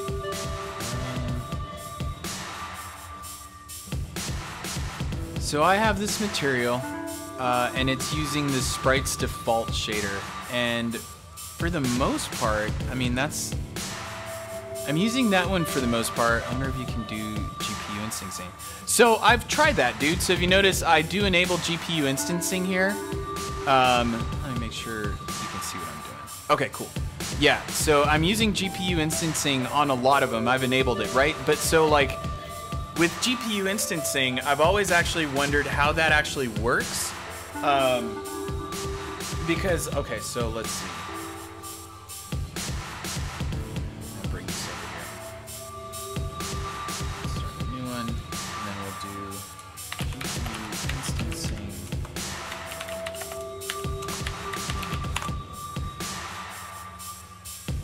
So let's see what the manual says here. So use GPU instancing to draw or render multiple copies of the same mesh at once.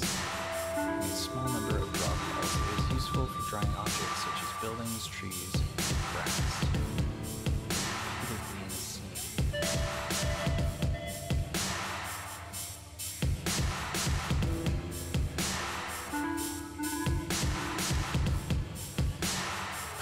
GPU instancing only renders identical meshes with each draw call, but each instance can have different parameters, for example, color or scale. Add variation and reduce the appearance of repetition.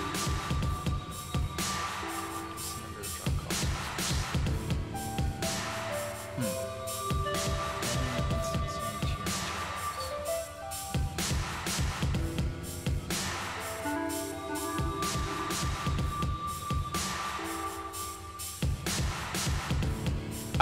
Well, the other thing about GPU instancing, dude, is that was actually one thing I was super excited about that I saw when they were talking about like Unity, what is it, 2019 or whatever, 2018 actually, maybe even earlier when they introduced it, like 5.6 or whatever.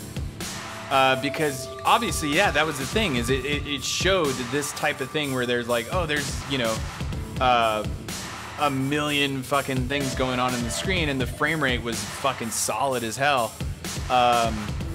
But I haven't been able to get it to work, and again, it might just be because of something I'm doing wrong. Like something with, like I said, with the renderer, the material or whatever, where maybe I'm just not sharing. Okay, so let's see. Tracker. There we go. Prefab.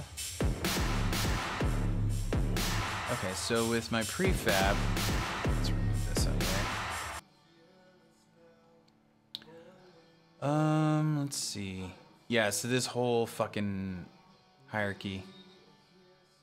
There's my. Oh, actually, let me go and just shut this down real quick.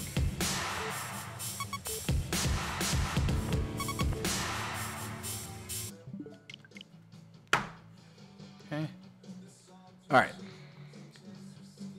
So I've got my model here, right?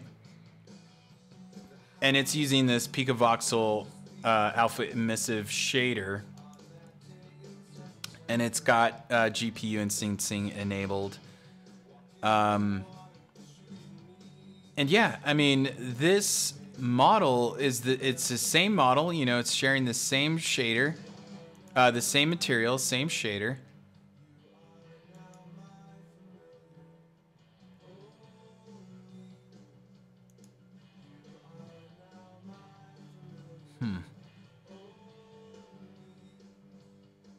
Do I need to create different versions of it?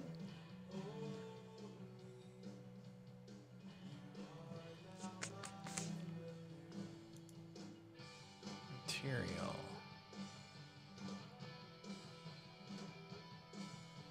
Okay, so basically, I wonder what happens. Oh, that's not what I meant. What if...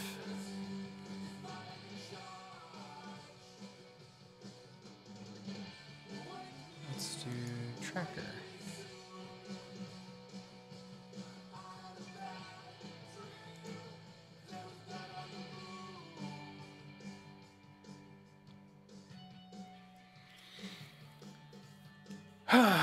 Okay, let's see what I think I can do here.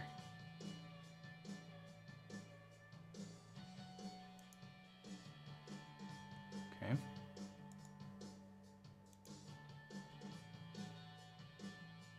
All right. So let's go back in here. Tracker.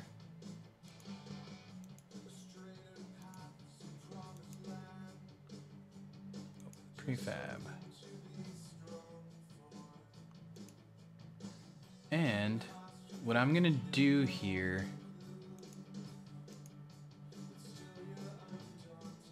is create a material and basically just copy that to it. See if that does anything. Okay, so the tracker here, it's going to use that same shader.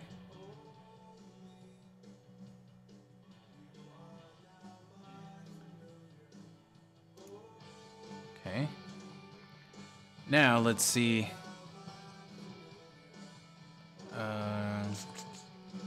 What were the properties on this?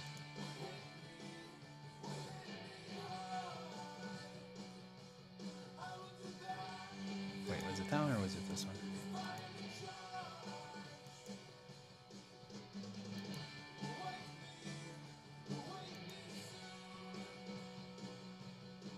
So a mission of 2. Okay.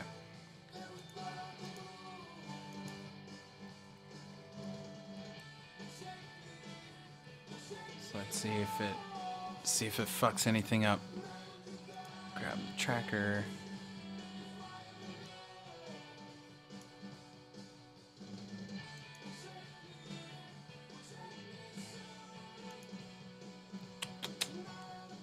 Here we go.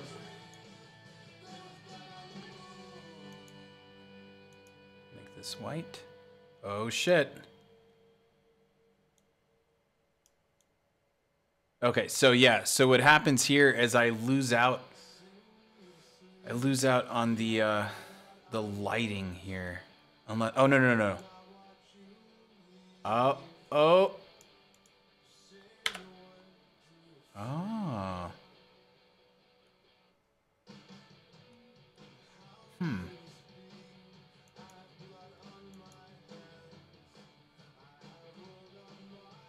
What was my... Oh man, I removed it. Damn it.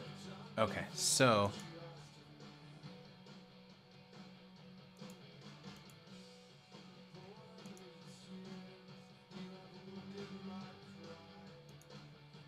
see if that does anything.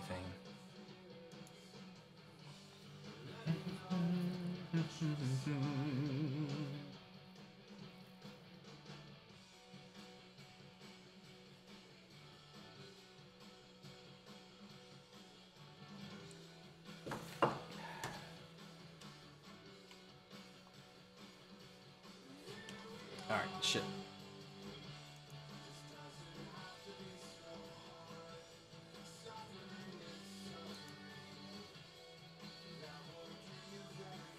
Actually did bring down the set pass calls.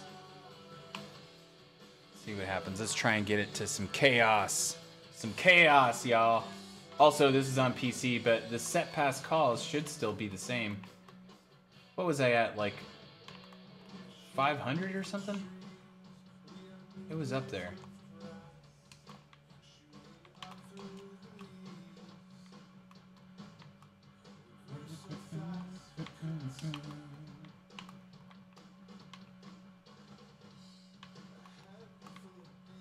Still drop the vertices, but if I can limit it, that'd still be better.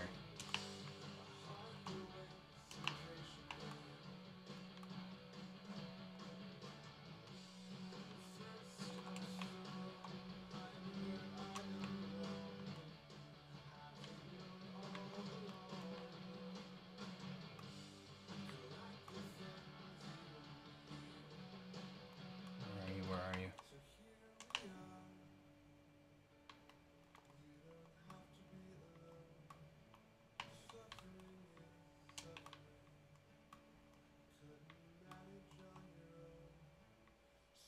so this will be a good test.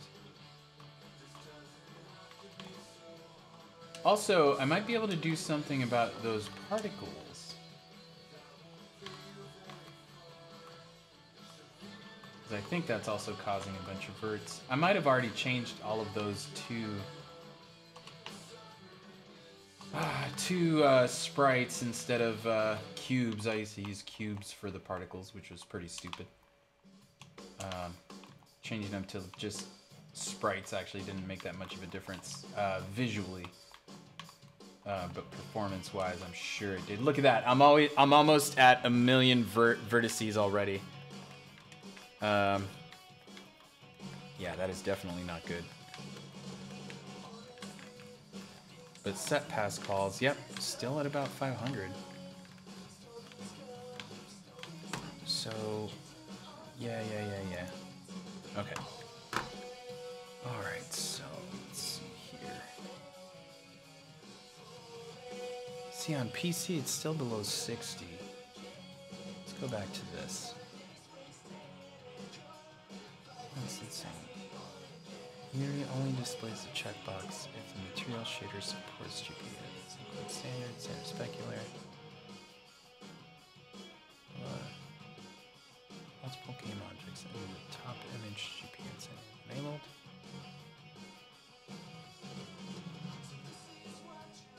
Okay.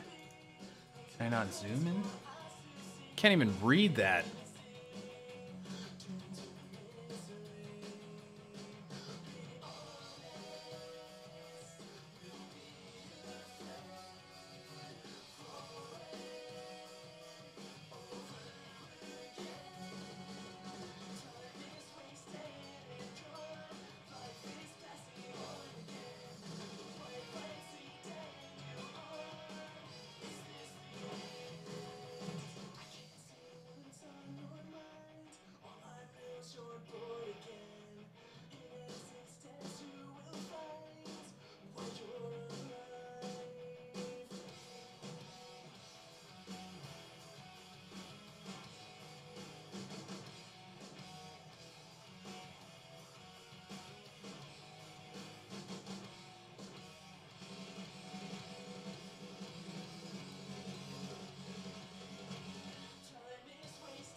Alright, so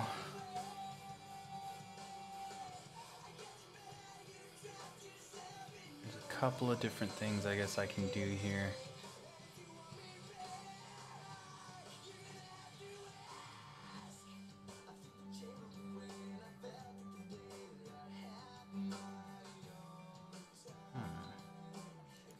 If I bring up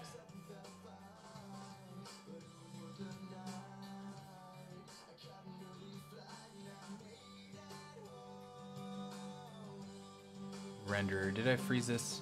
Oh, there we go. Let's do do frame debugger. Enable.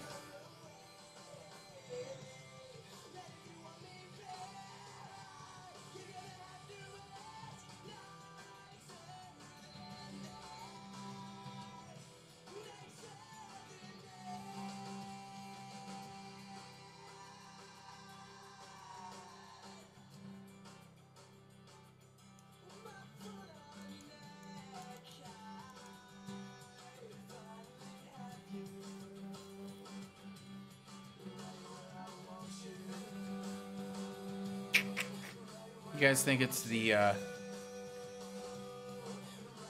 GPU? I mean the particles?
How to decimate in Blender.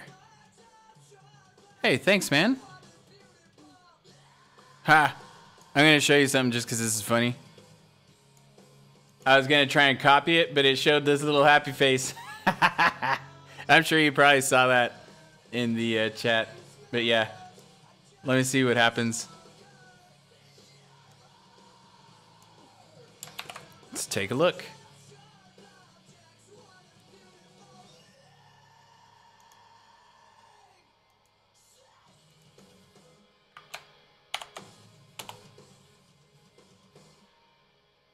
Ha! Static emoji.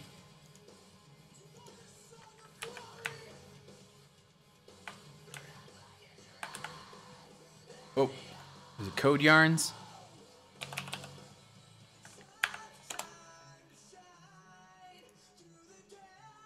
Let's take a look at this.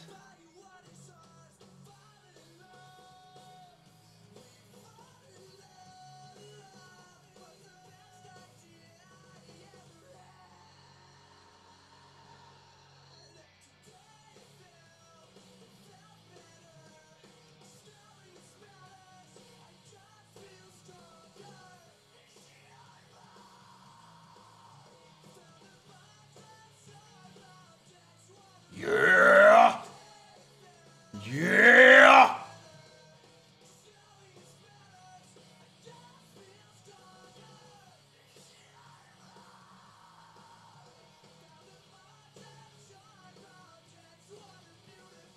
Oh, huh. I might be able to do that in Cubicle. because. So when you export, let's see. Oh, wrong button. Oh. Okay, so let's exit that. And this is the shield, this is the model. So let's do an export as a wavefront. Let's do manifold. Aha! I actually didn't notice this. Let's see, okay. Well, let's try this again then. So let's export production.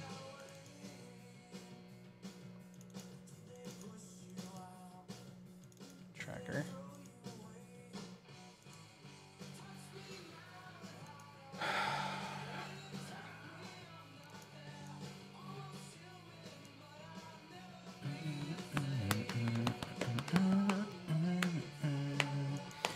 I think I made it on my own. All right, close this out. Let's bring up Blender. Start new. Have you used Blender at all, man? It's pretty neat.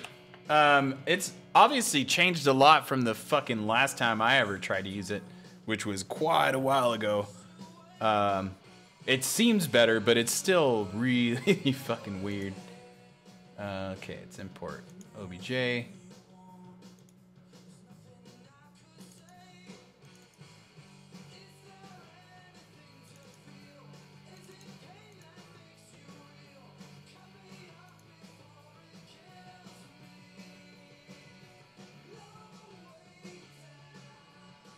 Okay.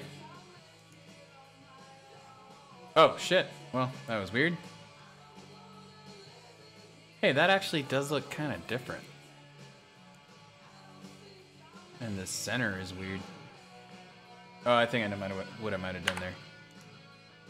Let's go back.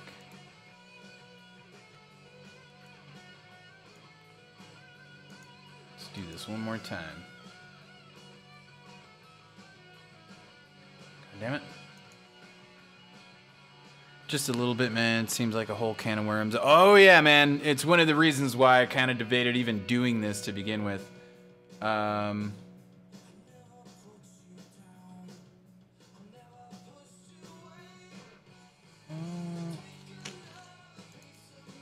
World origin. There we go. Yeah, it's one of the reasons why I decided a long time ago when I started this, started working on this game, is not use Blender, because I thought it would be way too complicated of a process for what I was trying to accomplish, right? I mean, I was trying to make a 2D game. I thought 3D modeling would just be a pain in the ass. But then once I started using Cubicle to do these things, you know, I was like, oh, this is my first experience with like 3D modeling or whatever. Which I don't consider this 3D modeling at all.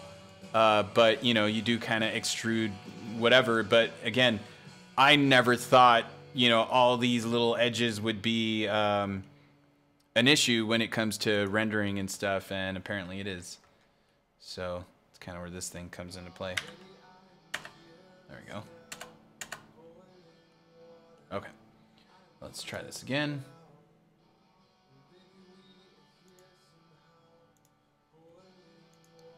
There we go.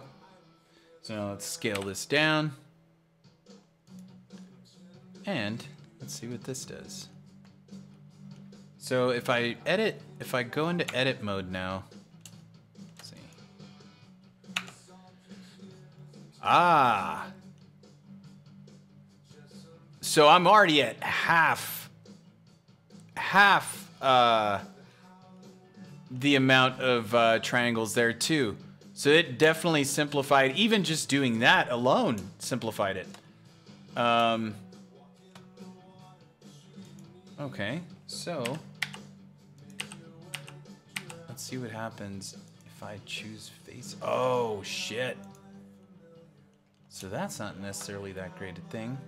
Well, let's see what happens. Okay, so let's follow these instructions here. It's half and half it. All right, cool. Holy shit, this becomes completely illegible. All right, so to decimate, load the model you want to decimate in Blender. In the properties window on the right, click object modifiers. Okay, I might actually need to make this big after all. Bring these up over here.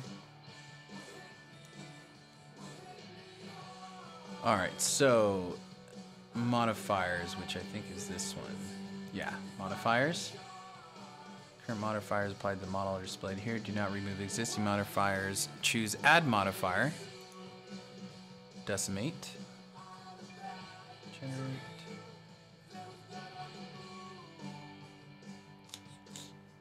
Where are you, decimate? There you go.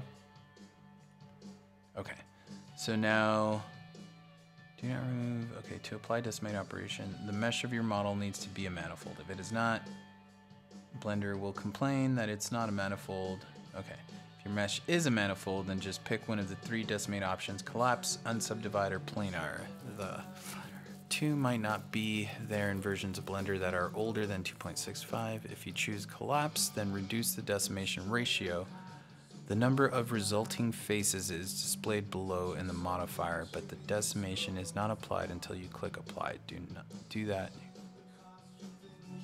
Huh, okay, well, let's give this a shot. So, I'm at 460 now.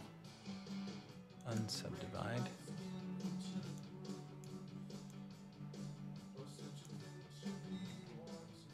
So I'm trying to see what's going on here.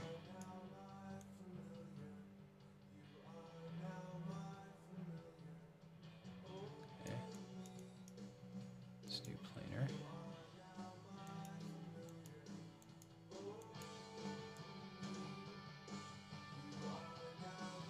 Okay, I'm not seeing a difference there. Let's do collapse. Ratio.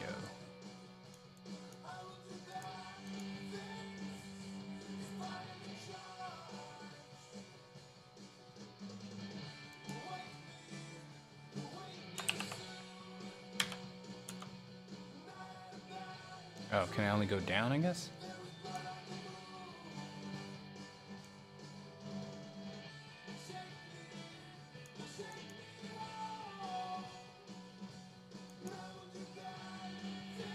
Oh, okay, so there we go.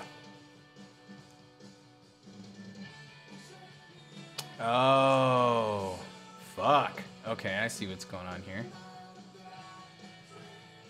So maybe...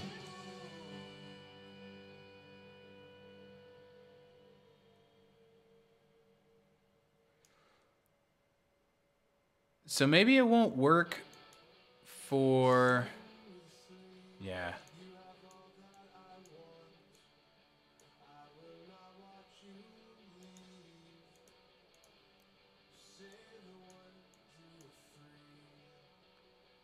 Maybe it won't work for this, but it might actually work.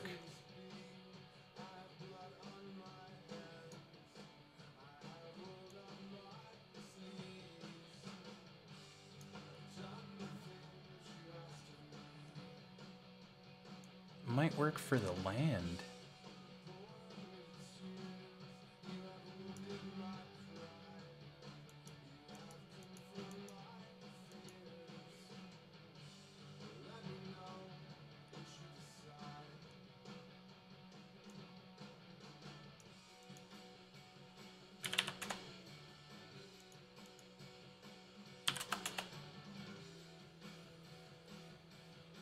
Jesus.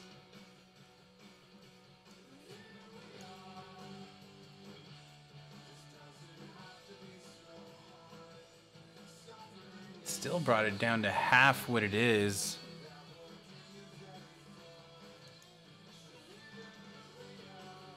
I wonder what would happen.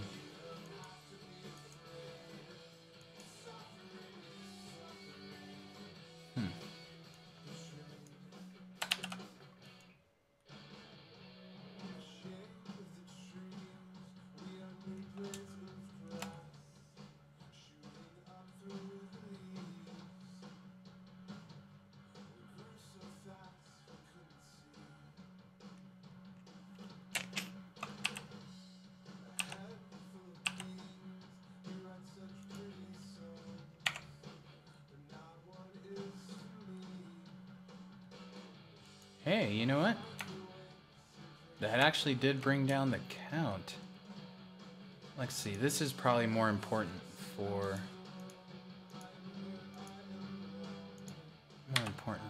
the terrain. Oh, you know what? Let's actually go back. Or not. Shit. Stop this. I'll come back to you, Unity. Don't need to bother with you right now.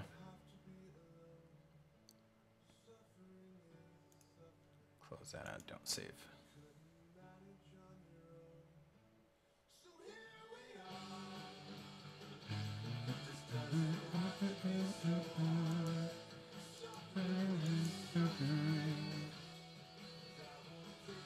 Alright, so let's see.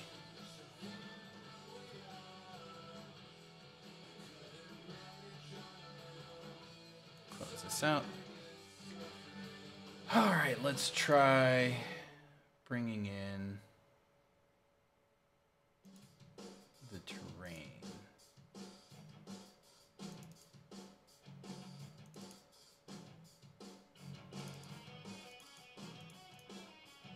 Oh, I actually need to re-render it.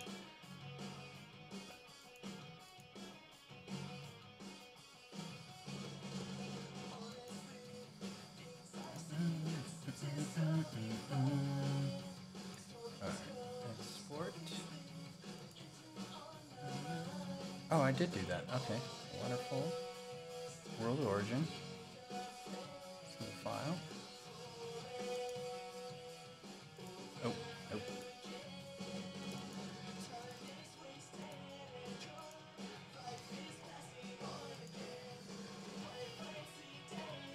No! Get up and get some water real quick.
Okay.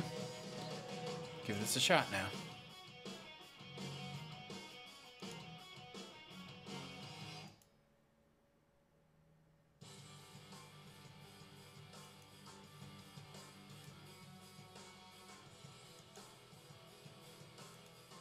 Oh, 1.34 megabytes. Jesus. All right.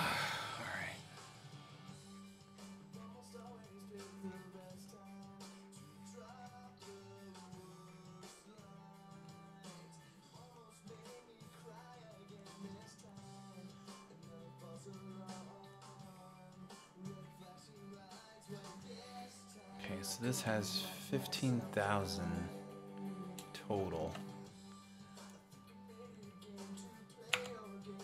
Okay.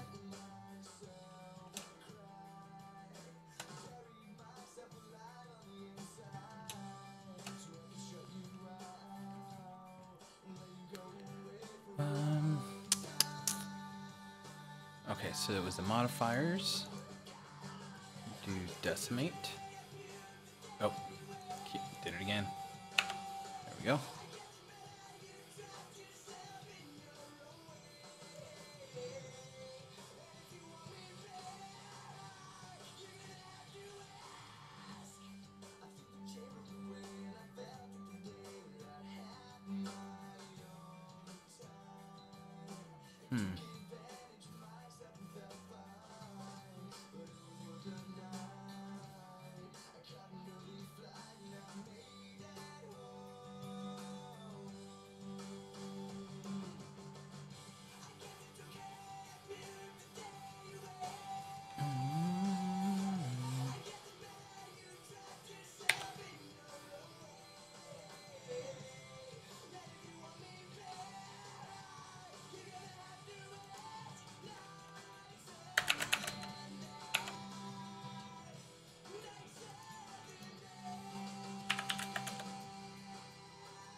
Alright, so that will do that.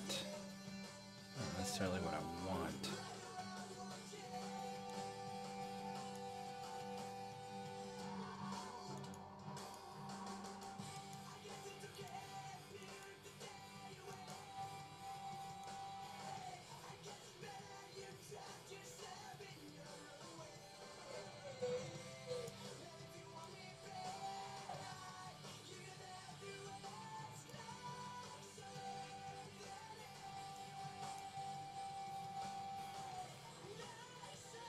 Might have just frozen the whole fucking system.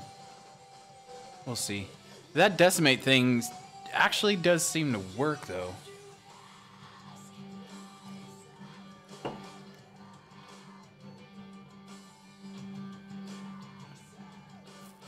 Woo! Woo!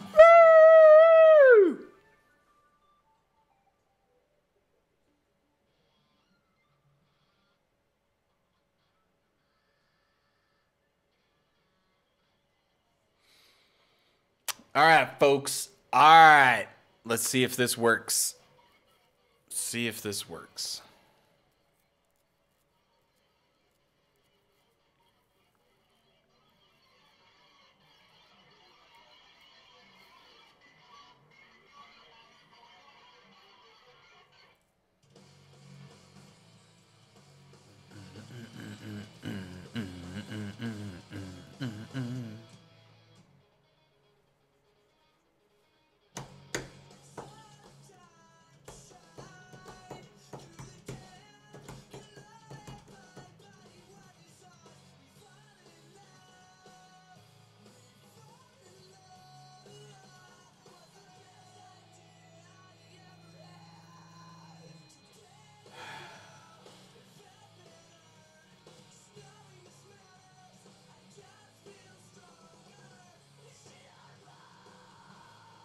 Yep, well, I froze the system.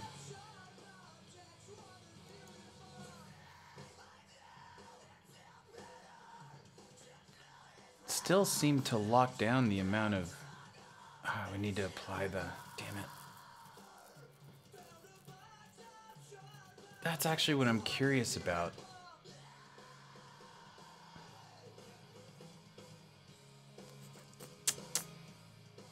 Materials. I'm gonna have to look into how to do materials. All right, folks. Well, I'll leave it at that for tonight, I guess. For those of you that stopped by, thanks. Can't believe I've been streaming for about 2.5 hours already.